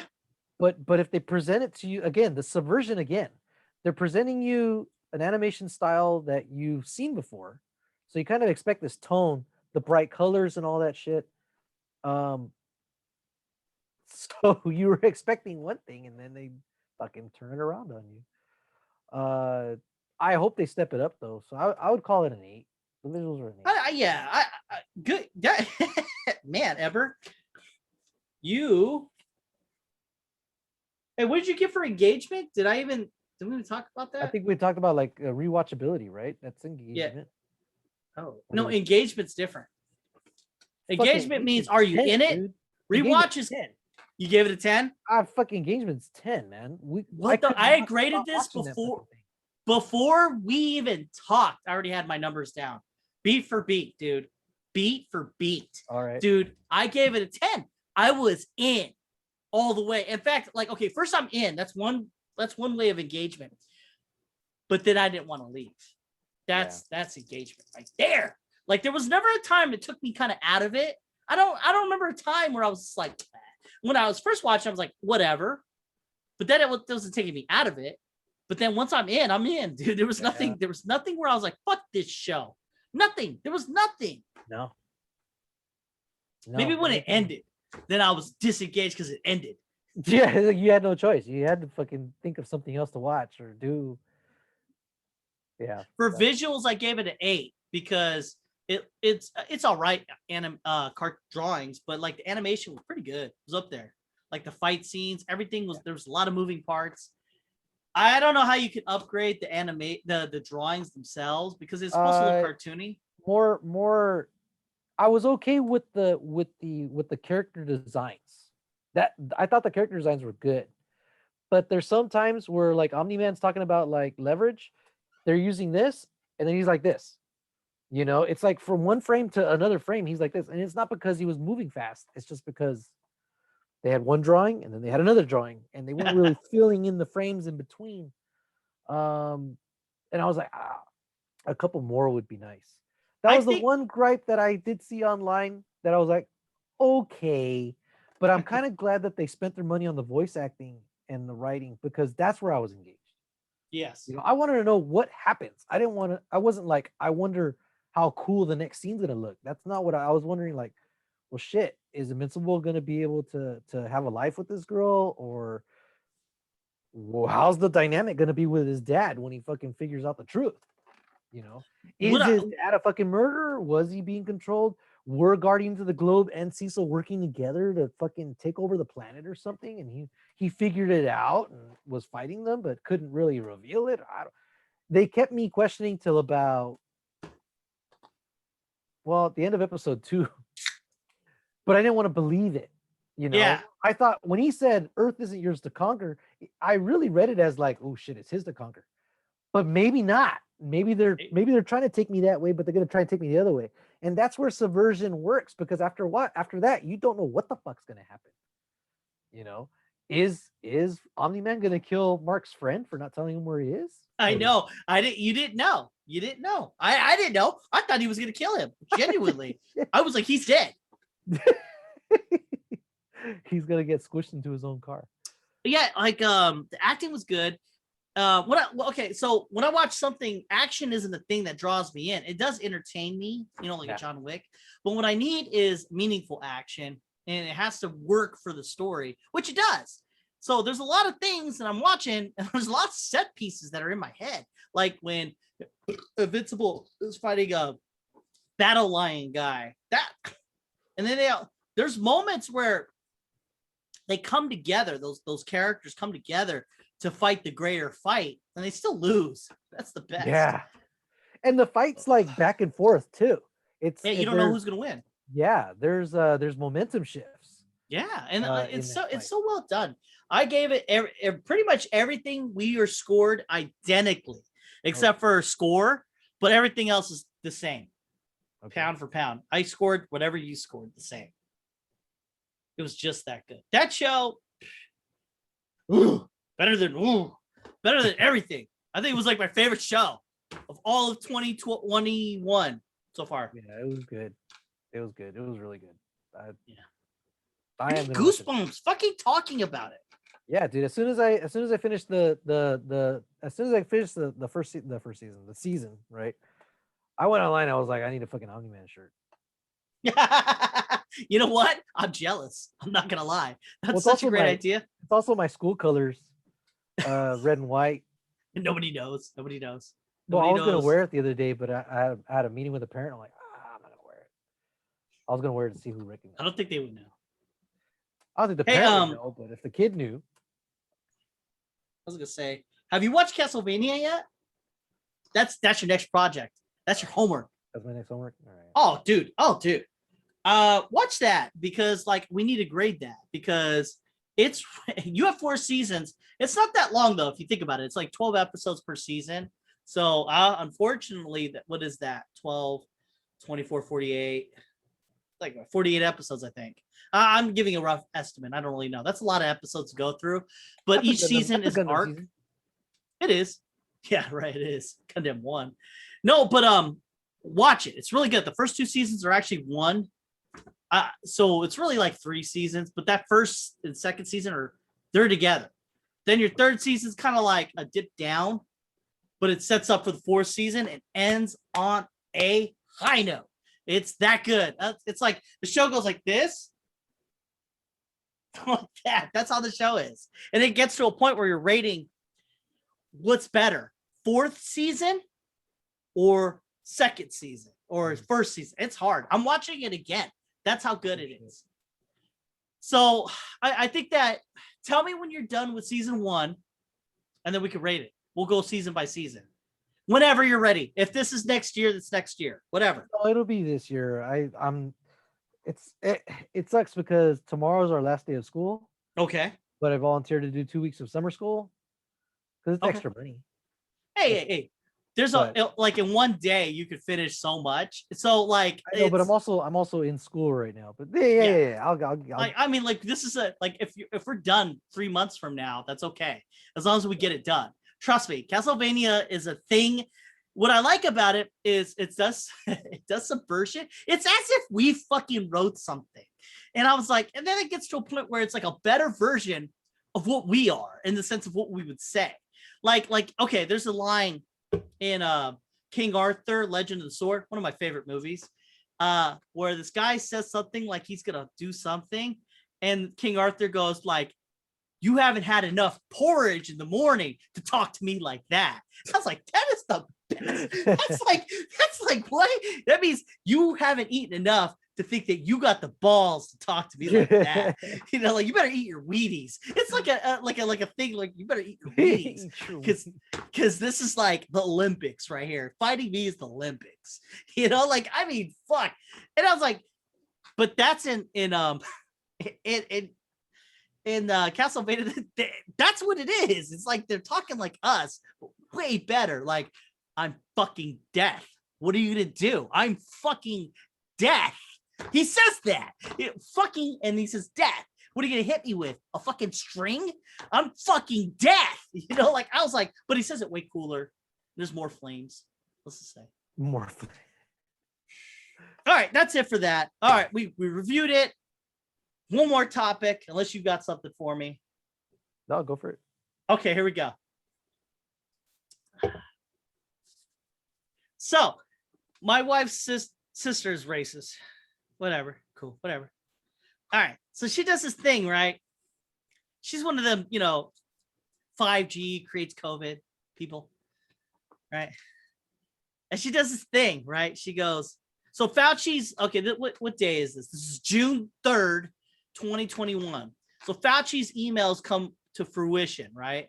And if you read them all, like not all, but a lot of them, it makes a kind of sense because you have a doctor talking to other doctors. So they don't have to qualify their answers. They don't have to say something for you to understand. It's because he's talking to another doctor. So the other doctor is then like, oh, okay, yeah. Because we're all in the same breath, right? But because you're not qualifying your answers or questions or the things you're saying, someone who is not a scientist or not a doctor could then take that out of context.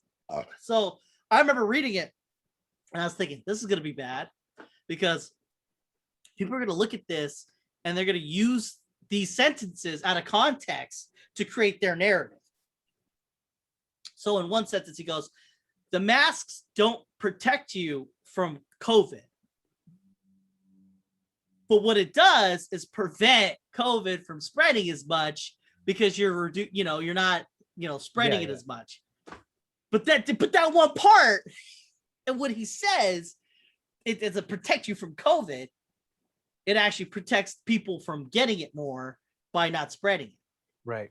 But they cut it off right there. And that's Fauci's fucking it up. He's telling everybody, masks don't work.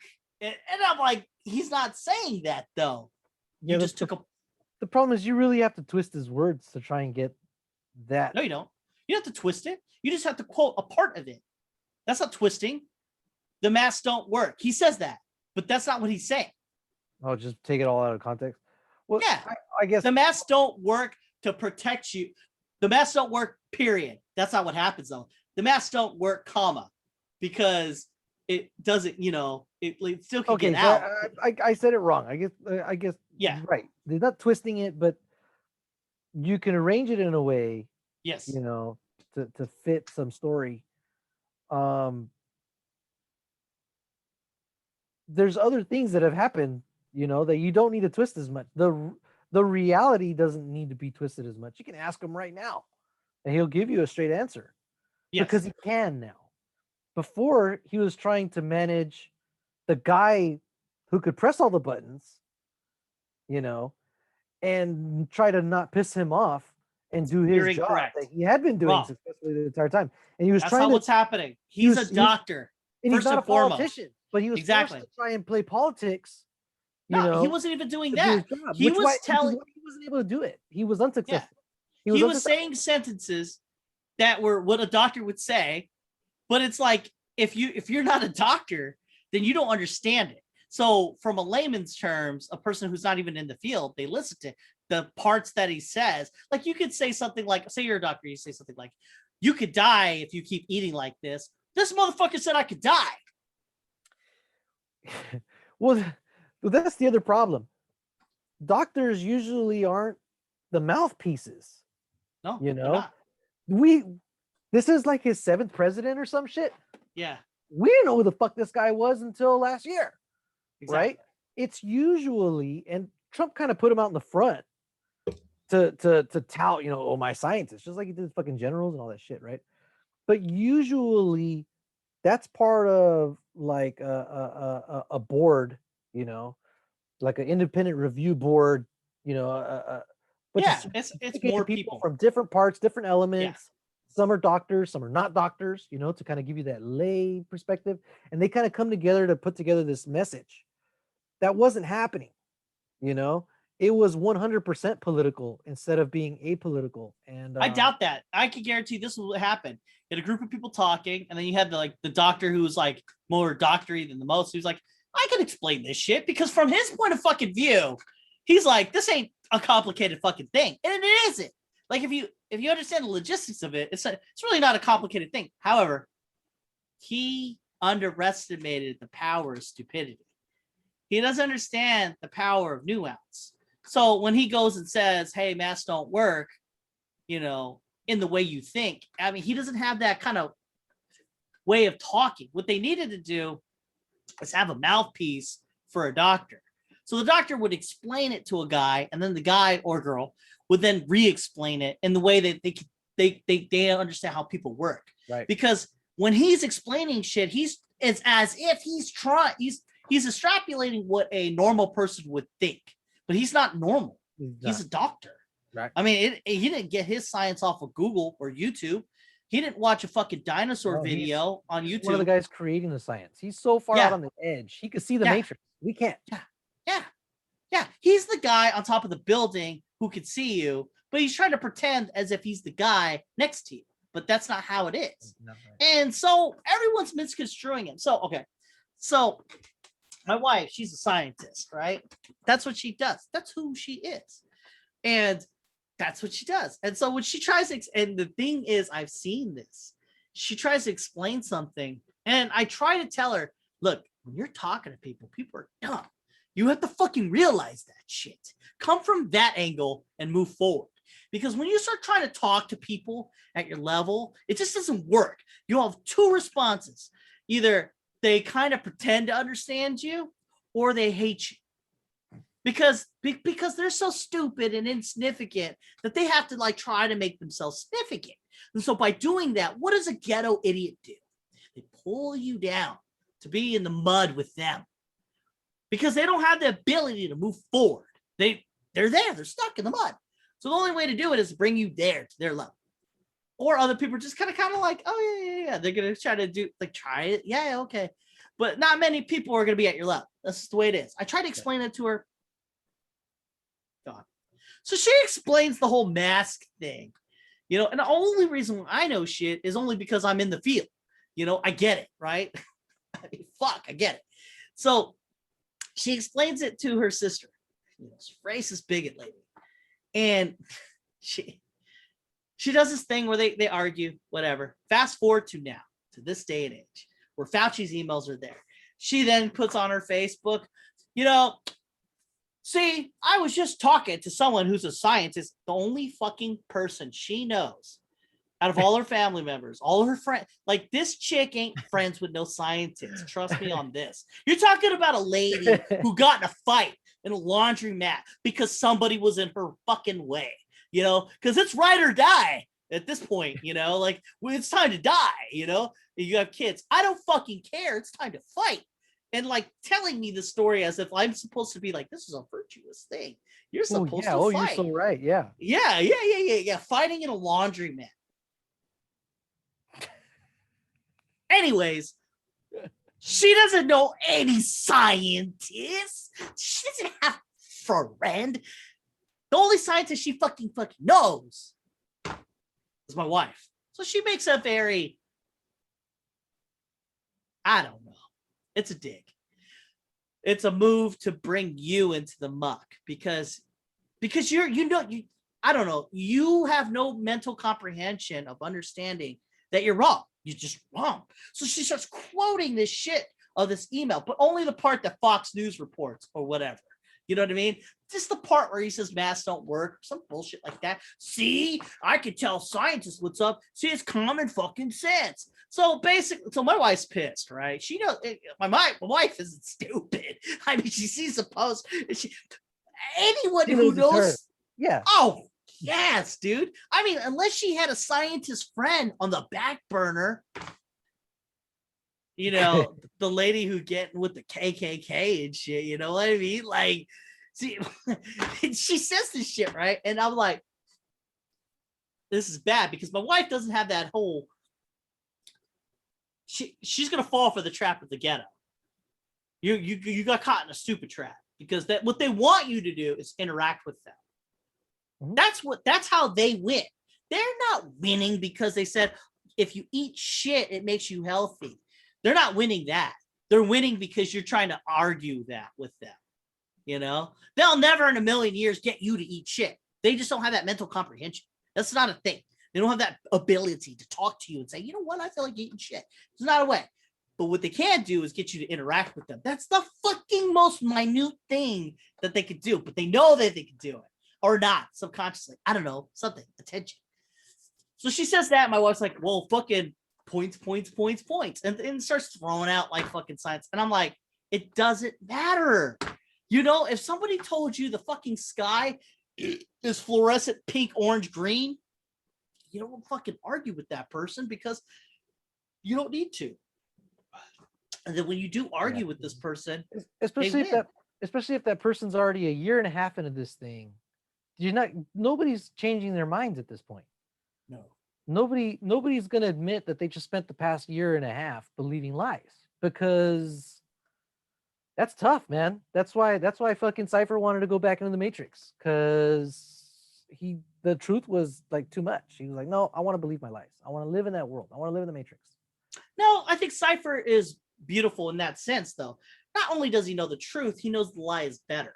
The people that are falling for this bullshit are worse. Okay, yeah, they're in the Matrix.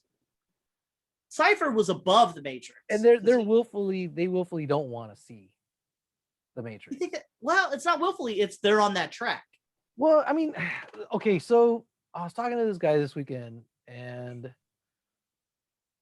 he was so contrarian to himself, but he spoke like, because he had read things, you know, and he knew certain laws and stuff. He was pro-Trump, but he said, you know, Trump had great ideas, but you know, he just doesn't speak well. Oh, all right. And as we started talking about other things, he started talking about. I can see that argument. I can, but then he started saying stuff like, you know, the schools need to get better, and smaller class size, and you know, more teachers, and there needs to be more subsidies for families to get daycare. And I'm like, wait a minute. Where's that Trump? I'm like, so I didn't say nothing, because right away I knew this guy is wrong. You know, he's voting against his own interests, and I don't know why. He's super liberal by saying that, but he is voting against it. Yeah. I agree with what he said. But he's also he seems like he seems like part Mexican. I think he has roots in Mexico, but he looks like Kratos. And so I'm attracted to him. I'm thinking, but I'm thinking it, and with us, since he's around Mexicans, he's like spits out his Mexican language, you know, what he knows and this and that, like that his dad, you know, worked in the fields and this and that. So he tries to, you know, show his Latino bona fides, but he doesn't look it. You know, he's wearing flannel, bald head, big ass beard. It's almost like, wait, so visually he's trying to fit into where he lives, which is, you know, all white people. But when he's around the Mexican people, he's trying to spit his Mexican stuff while not looking Mexican. You know what I'm saying? This dude, he's trying to please both sides. And at the same time, with his vote, fucking over one side needlessly. You know, maybe fucking himself over too. I don't get it. Well, wait a minute. That guy could be on the level. I don't know this fucking guy. He could. But what got me was that he was pro-Trump, but also pro-social programs. You know, even increasing. It is counterintuitive. And it's like, wait a minute, that's not that doesn't jive. You know, that's no. You know what though? No, I give you this. I will pose this. He is close to an awakening, I think, because like to have those beliefs of like what he said, that's legit, and to try to bring nuance to Trump, that's a legit move too. But making the choice to vote for Trump, right. Maybe he's right. The true, you know where I come from. I'm telling you, flames of my mind is the true awakening is realizing that your vote doesn't matter. Yes. That's where I'm from. I'm like both the Trump and the Biden. It's going nowhere. It goes nowhere because we've been hijacked into a system that is probably going to push us more to a communistic way of thinking. It's not like someone thought this out. I don't think there is no master plan. I think that over time you steadily become this. And that's just the way it is. And maybe it's a thing like a birth of the universe. It comes open and close, open and close. Maybe we become a communist country again, and then we go back. I mean, we already have roots in communism, socialistic ideas, and we kind of want to do it more. So, I mean, like maybe that's the natural evolution of things. And then we find out after a generation or two, this doesn't work. And like, because we don't have the nuance of looking at other societies or past to realize the mistakes of our past to not make them again, I don't think we have that ability. I really don't. I think that the only way, if ever, like an awakening for everyone, is to realize that history is way more important. Social studies and history, like the nature of the world and history, I think is way more important than math and English, writing, computers, physics, all of it together. Because once you get past that point of realizing the past and how the world works, then you can move forward. It's like we haven't finished our veggies before we went to dessert. We're already eating our dessert all the time. Well, because I think all the different, areas of knowledge have a place. Of course. But I think what you're talking about there, understanding people interactions and looking at that through the lens of history is probably fundamentally more important for the long-term, prosperity of our society. I think that is supposed to be our foundation. Yeah. It should be, because as a person, and I noticed this as people kind of luck out towards wherever they are, either towards good or bad, right? That's the way it is. But the people who truly succeed, even through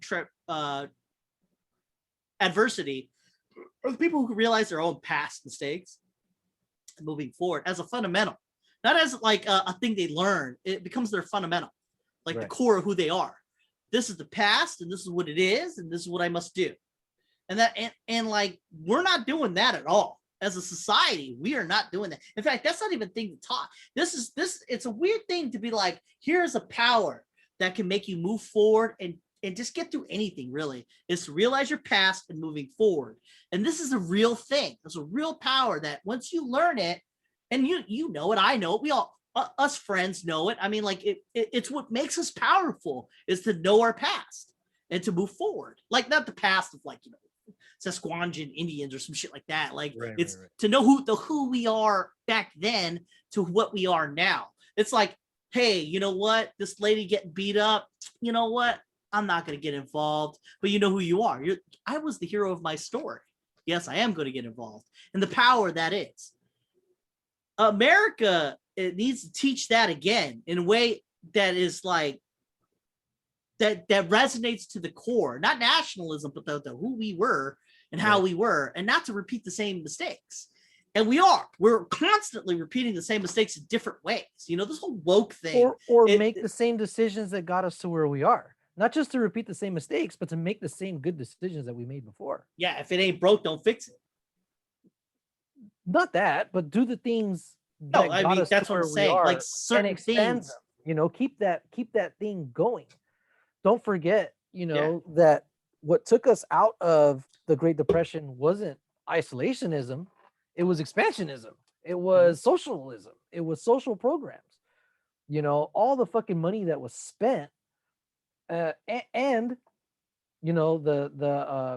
our integration into the world sphere by joining World War II. It really took us from, we're already pretty powerful to here. We are the power. Why don't we keep making those decisions? What's this America first thing? You keep looking inward. You don't look at how you could prevent things by going outward. I don't need to taste everything to figure out whether or not it's good or bad for me. I've got these things called fingers. They're away from my mouth and my brain, and I can test it out first. So that's why we do this shit. We probe outside of our core.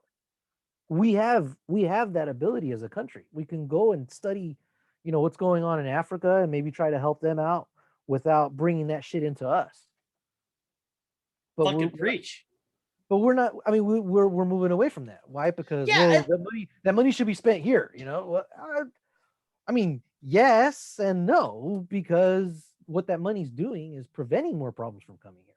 Well, I think we need a reset in the sense, not like we need to all die, but I think maybe we should like move away from those other countries and stuff like that to get our America back in the way that it needs to be, in the sense for the kids. I mean, like, I think this generation's fucked because basically this is how it should work. If I go to a kid and be like, we're going to learn history, you should be fucking stoked, but you're not. You're bored. I mean, there's a reason why some subjects are more fun than others. You know, like Mr. Brault with social studies made that fucking tight. You know, I mean, it just takes a certain individual to make things good, and fucking go there with it. Make it a game. I don't know, but like games are the way to go. I think that is. I mean, like a kid works off of games. You know, like if you make things fun, then you will understand things, and then you'll understand things better than you did before. Like, make a game of communism and see how that works. Make a game of democracy, see how that works. Let's make a game of slavery. We'll see how that works. That gets people in trouble. No, but no, you're 100% correct, dude. You need to fucking engage people. You have to. There's no fucking way. It's something that I tell teachers about, and they don't know what the fuck I'm talking about. And I'm like, how did you get married? You know, how do you have friends? Yeah. Without engaging them. I go, you gotta take those approaches. I'm not saying get married to your kids or be their friends, but there's still this basic tenet of, you know, building relationships where you engage people where they're at. You know, it's like dating. You know, if you're into somebody, you figure out, well, what are you into? What do you like to do? Then you go and you do those things. That gives you another chance to get to know them. Then you share what you're into, and if that person has any buy-in, they'll start looking at what you're into. And then you can start sharing that and being vulnerable. And that's how you build a fucking relationship. It's true. These teachers want to keep everybody at arm's length, you know, and just deliver content. Just be like, here's the content, you know, fucking learn it. You know, ask me a question. That's it. Done. But, you know, they're in places where kids just don't trust adults, because the adults that were supposed to take care of them by virtue of their blood and birth fucked them over, you know? Or they molested them, or they didn't take care of them, or, you know, or they abandoned them, or, you know, they made shitty decisions that got them in the shitty situations. And so who the fuck are you? You know, fucking stranger here trying to push this shit on them. Whereas, hey, you know, what are you into? What do you like to do? Oh shit, now that's pretty cool. Let's talk about that, you know? And then start looking for ways. How can I tie my content, my history lesson, into what they like? Yeah. You know, let's design, you know, if fucking Genghis Khan had an Instagram page, what would that look like? What kind of stuff would he post? That's fun. That's very fun. A selfie of himself, you know, when he invaded Lower China or something, you know. I want to go to your class. Yeah, just when you said that, I'm like, no, but like it was very well thought out, man. I mean, like, think about how fun that would have been, you know? Like, okay, so for instance, I'll tell you this, like when I was in the ghetto, we had the game, and I still remember it to this day in 7th or 8th grade, I forgot what it was. But Mr. Brault, man, he had this game in social studies where it was like you were a country, and you had to like you were these countries, and you had a group of people with you, and then there was other people that everyone was in their own group, and you had to take over places or trade with other places, and depending on how much money you got, things like that. And like it was a real good civilization type game. Mm-hmm. And I remember that it was fucking me, dude. I am all into these things, right? So I'm like, we need to fucking get our food up, and I can pretty sure like that will be the winner of the game. I think we use like wadded up pieces of paper to represent resources and stuff, right? Yeah, like it was all about resources and trading, and more, and like I don't know, I fucking forgot how it worked, but I knew that food was the key, like to this game, and like we'd be able to get more soldiers this way, and then take over other countries. No, it was all Japan. All of it was Japan. That's it. And it was like Edo, because the thing that got me was this one gangster fucking dude, because there's a lot of ghetto people. He was in the class too. I forgot his name, and he didn't go far. He's probably dead. He's like, he came at me after like class, like when we were just out and about, and he told me to leave Edo clan alone. He goes, well, fuck, you better leave that fucking Edo clan alone. He was serious, like he wanted to fight me, and he's right though. I was moving in on his territory. I mean, like because he was weak. I was gonna take over. They kept buying soldiers, but they didn't work on food. So with food, I got more money. With more money, bought more soldiers, and then better weapons. We just rolled more dice and won. So like he said that to me, and I thought to myself at that time as a child of 7th or 8th grade, I think it was 8th grade. It was definitely 8th grade because we were wearing different clothes. 7th grade we had to wear uniforms. 8th grade we didn't. So I remember him saying that, and I thought to myself, I was like, man, this game is really good because he got this ghetto motherfucker to be so into it that he would threaten like a fight. Like, say he was into it too, right? And that, like, talk about a bridge too far.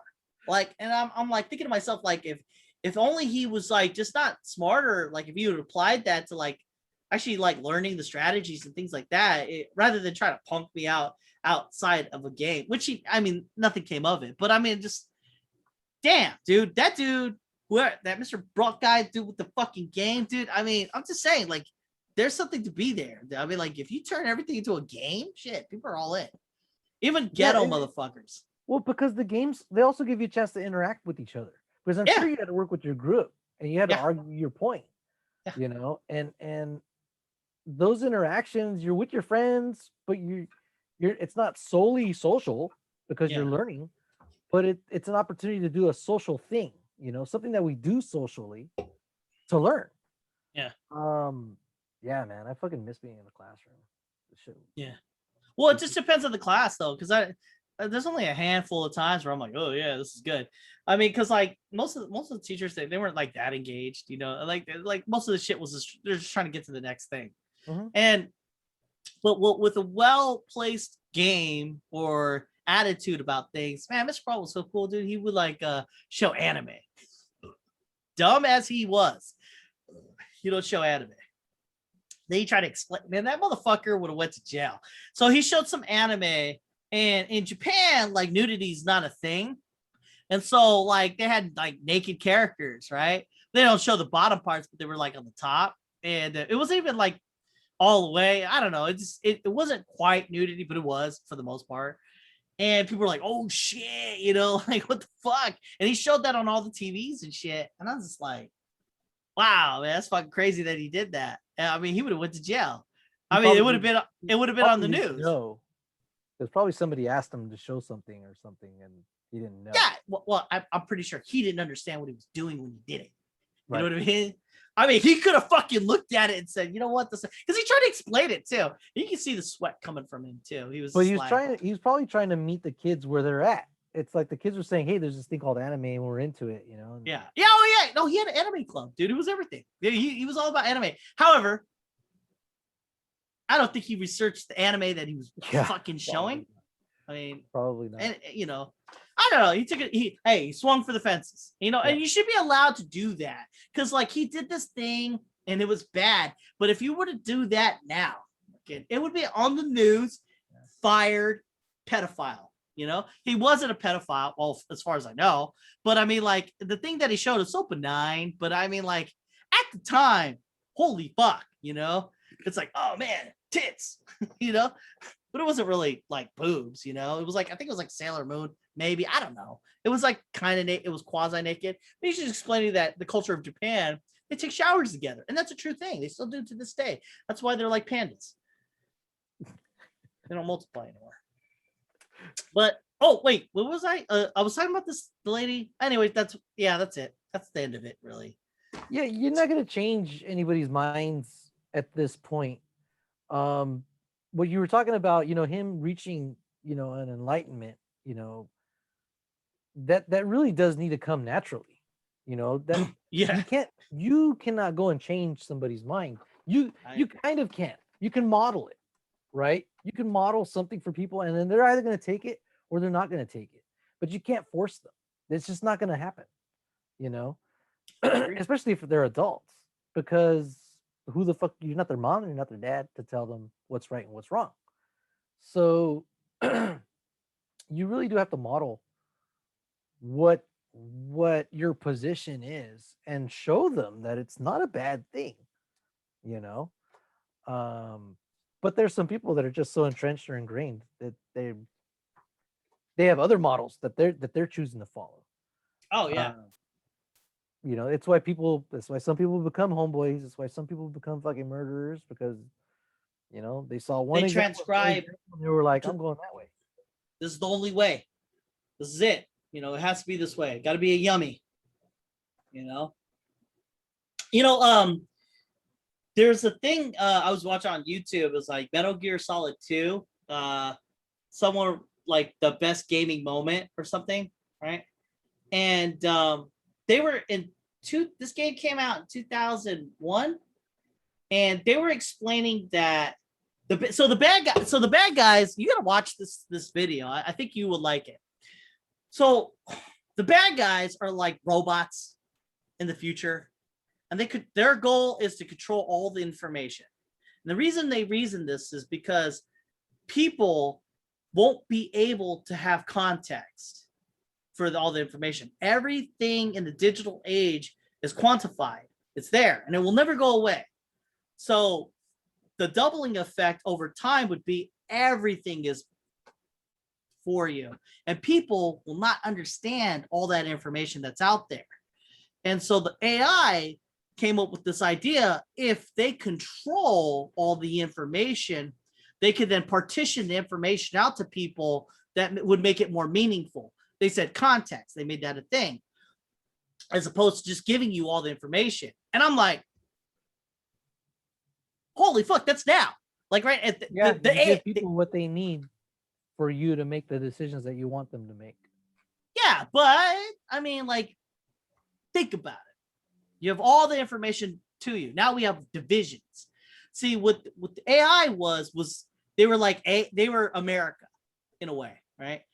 Somehow they were created to do the best for America, right? So to create a stronger America, it would be better for you to be unified on a thought. You know, like, we have to go to war with this country. You got to do this, you got to do that. And that's the thing. Now we don't have that. We're separated down the middle almost. And now as a country, as America, we are weak. Divided we fall. Other countries are united in their own way. Whether good or bad, they're still united. So if we were ever to fight one another, they have a fucking long plan to take us down a notch. Meanwhile, you have a divided country that can't have a single thought. They just have to fight each other. It'll never fix itself. It's just, well, one of our problems, you know, in this digital age, we're more aware of the things that we disagree about. And that gives people an opportunity to shit on each other for not eating pizza the same way, you know, for not voting the same way, for not raising their kids the same way, for not treating alcohol the same way. We know about these other things now that before we didn't know. Each state was like a different country with its own culture. You know, now we know. And now we're shitting on each other. And before, what was the thing that made us awesome? All these different cultures coming together and bringing their thing to this. Other countries don't really have that to our level. You know, there isn't this mixing of cultures and ideas in other countries. Most other countries are pretty homologous. You know, everybody's pretty much the same. You know, pretty much the same religion, same ideals, same values, same all that shit. You know, sometimes in Iraq, you get 3 different tribes, major tribes, but you know, they're killing each other and shit. Really, Iraq is like 3 countries. But here, the U.S. is trying to be one country with all these different ideas, and some of them are juxtaposed. And we're trying to run the same country the same way. We've always had these divisions; they've always been there, but now we're just more aware of them, and we become more angry about it now. And it's pushing people further to the edges. Where before we kind of knew the direction we wanted to go, now we hate each other, and we don't. You want up, I want down. You want left, I want right. Yeah. You know, I don't know why. I just don't want what you want because of this other position that you have that has nothing to fucking do with what we're talking about right now. You know, and so you're right. We got to go back to what made us awesome, which was all these different things, our history, our fucking Operation Paperclip, you know, bringing people in from fucking Germany, getting them here and using their minds and shit to get us into space, you know, shit like that. understanding that immigration is a good thing, that social welfare is a good thing. Looking out for each other is a good fucking thing. It's why we paid for cops at the beginning, because we didn't trust each other, right? Um, we got to get back to that, and these divisions are just differences of ideas, but we're letting them become these bigger things than they really are. I Yeah. think in a vacuum, America could come back. It's like an evolution kind of thing. It would come back in a vacuum. America, only America. But so you got America doing this, right? Then you got other countries. They're trying to push us even further, Right. and we're letting it happen. So when I say I can't see it coming back together ever, I think it's always gonna get further. We'll fight each other in the end. Something's gonna either unite us all in the sense of like a war, or we keep going and we break up. We just fucking just break it. Even Fucking after 9/11, people were waving flags for about 2 months and then back to hating each other. I hear you. Well, I know. I mean, like, it depends on what you would think COVID would have been the thing, right? Yeah, So, dude. but we're America. We proved you wrong. You know what? A messaging thing, politicization of something stupid like a mask. Yeah. If they'd have just come out and said, "Hey, masks are it's violating our civil liberties." There's a lot of things that fucking violate our civil liberties, but we go along with them anyways. Fucking seatbelts and shit. I think that he said too many words. It. If you say less words, you can't misconstrue it. A lot of words sound snobby. Like, oh, who the fuck you think you are? You fucking went to school and shit. You fucking talking to me like that? Just fucking tell me. Mask back. Yeah, he should have said that. He should have said mask good. He shouldn't have said shit like he had for the last 3 decades. Yeah, he should have just been in the fucking background doing his research, offering some policies, and then people that are smarter than him at talking to people should have been the ones to deliver the messages. 1 million scientists. I coined it. You say 1 million scientists, and then how stupid do you fucking sound when you say, I don't believe in those million scientists? I believe what my father's uncle's nephews. Yeah, I believe what the YouTube guy says. Facebook post. Yeah. With the Twitter guy, he makes sense. What about the 1 million scientists? Right. They don't know what they're talking about, but there are a million of them, and they're scientists. And they like doctor's degrees. It's, how long it takes to be a doctor? It's like 8 to 10 years. Scientists. And there's you. Yeah. Fucking bagger at the fucking Walmart. Yeah, you know more than a million. And that was the problem was, the left really made a hero out of Fauci for contradicting Trump. And that was bad. Again, it's like cancel culture. You don't bring friends in. You like this guy because he made their guy look bad. That doesn't help things. That doesn't help things. No. You should have said, "Hey, we like this guy because what he's saying is making sense." It would have worked if they would have killed him. If Fauci would have died, if they killed Fauci, then you're good. Because as it stands right now, Fauci's on a fucking ticking time bomb. He better not have fucked a kid. That would be the end of the fucking world. If you found out that Fauci fucking dick blasted a kid, it's fucking over, dude. People would be like burning their flags. They would burn their flags. The vaccine, you can say goodbye to that shit. Burning their flags or burning their masks? Both, fuck it. They would burn CDC. They would fucking, you have a vaccine, you get burned at the stake, man, because you're part of that child fucking ring or whatever the fuck. I mean, like, they should kill Fauci. At that point, I mean, to save the fucking world, someone's gonna find some. Look, they took his email. I don't know, how did his emails get out? That's the thing. Like, who did that? That's a Freedom of Information Act. That's just a matter of public record.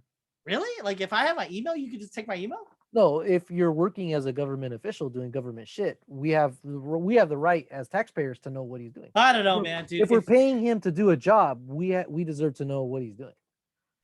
I was gonna say, man, if Fauci is something fucking bad, very, very vile about him exists,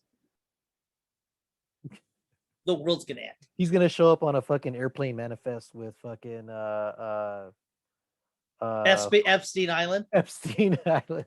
Because I mean, like, damn, dude, like his emails were misconstrued, and it was turned and twisted into a thing in which, see, everybody's wrong or whatever the fuck. Science is wrong, that kind of bullshit. So, like, when the next apocalyptic view happens, you're gonna be like, hey, if we just do this, no, fuck you. You had Fauci. You know what? I don't think Fauci should have stayed. I don't think he should be talking as much as he's been talking. Oh, he should stop talking forever. Yeah, I mean, I trust him. I believe him. I don't think he better really wrong. He better be the best guy on earth right now, dude. Because if there's something wrong, the problem with him, he's polarizing. Not because of it. It's not by choice. He was turned into a polarizing figure. So now he is polarizing. He didn't choose to be. He didn't really do anything particularly. But I think, people figured out a way to turn him into a left or right type thing. And so he thought in his diffuse that is by taking it out. In his big, smart, dumb brain, he thought, yeah, this shit's easy. I can just, he got his ego took over. He was like, I could explain this shit. And I mean, like, yeah, if you were talking to doctors, if America was 350 million doctors, yeah, you would have won the day. Well, he got put out front because he's the expert, He's also the guy who could have said no. He also could have said, no, that's not how usually we do these things. Yeah, and like for me to come out there, it would just be turned into a bad thing. I actually, I've seen that done where there was this one lady talking to this one guy, this doctor, she was talking to this one guy, and I go, look, the more you're talking to this guy, the more angry he's gonna get. You need to just eject, like the guy wants to go, let him go. There's nothing, he's already made the decision. Anything you say can, and that's why the Fifth Amendment's so awesome and people don't understand that. It's, hey man, you have the right to be silent only because would you say shit, it could be taken out of context or used against you. And like it would be, and see, and people understood the mob mentality back then. They knew that if you say shit, sometimes it can be taken away, and they're like, oh, this guy's about fucking the devil. And you're like, I didn't say that. I said, hell yeah. I didn't say, you should have pleaded the fifth, man. Right. And I think that it protects you. It protects people also that don't know their rights, that don't know the law. Yeah. Say, hey, wait. Better just don't say nothing because you don't know all these other legal things. Yeah. You might accidentally say something that you didn't mean to say, not because you're evil, but because you just don't know. And people don't get that. They're like, oh, fuck that guy. Obviously, if he's not talking, he's doing shit. Well, you can imply that from people that should know, right? If a lawyer takes the fifth, yeah, it's because they know. Oh yeah, if it's a lawyer, yeah. If it's a fucking scientist or something like that, yeah, right. This motherfucker. I don't know. Yeah, I guess a lawyer. Yeah. All right, man. The nose and yeah. Sorry, all right, it's about that time. It's about that time. Hey, if you like us, you can find us on the Spotify, SoundCloud, fucking iPod tunes, whatever the fuck, YouTube, we're everywhere. So as always, don't be that ignorant motherfucker not listening, and don't finger blast kids. Just don't do that. And always be the better person than you were yesterday, and always stay motherfucking frosty.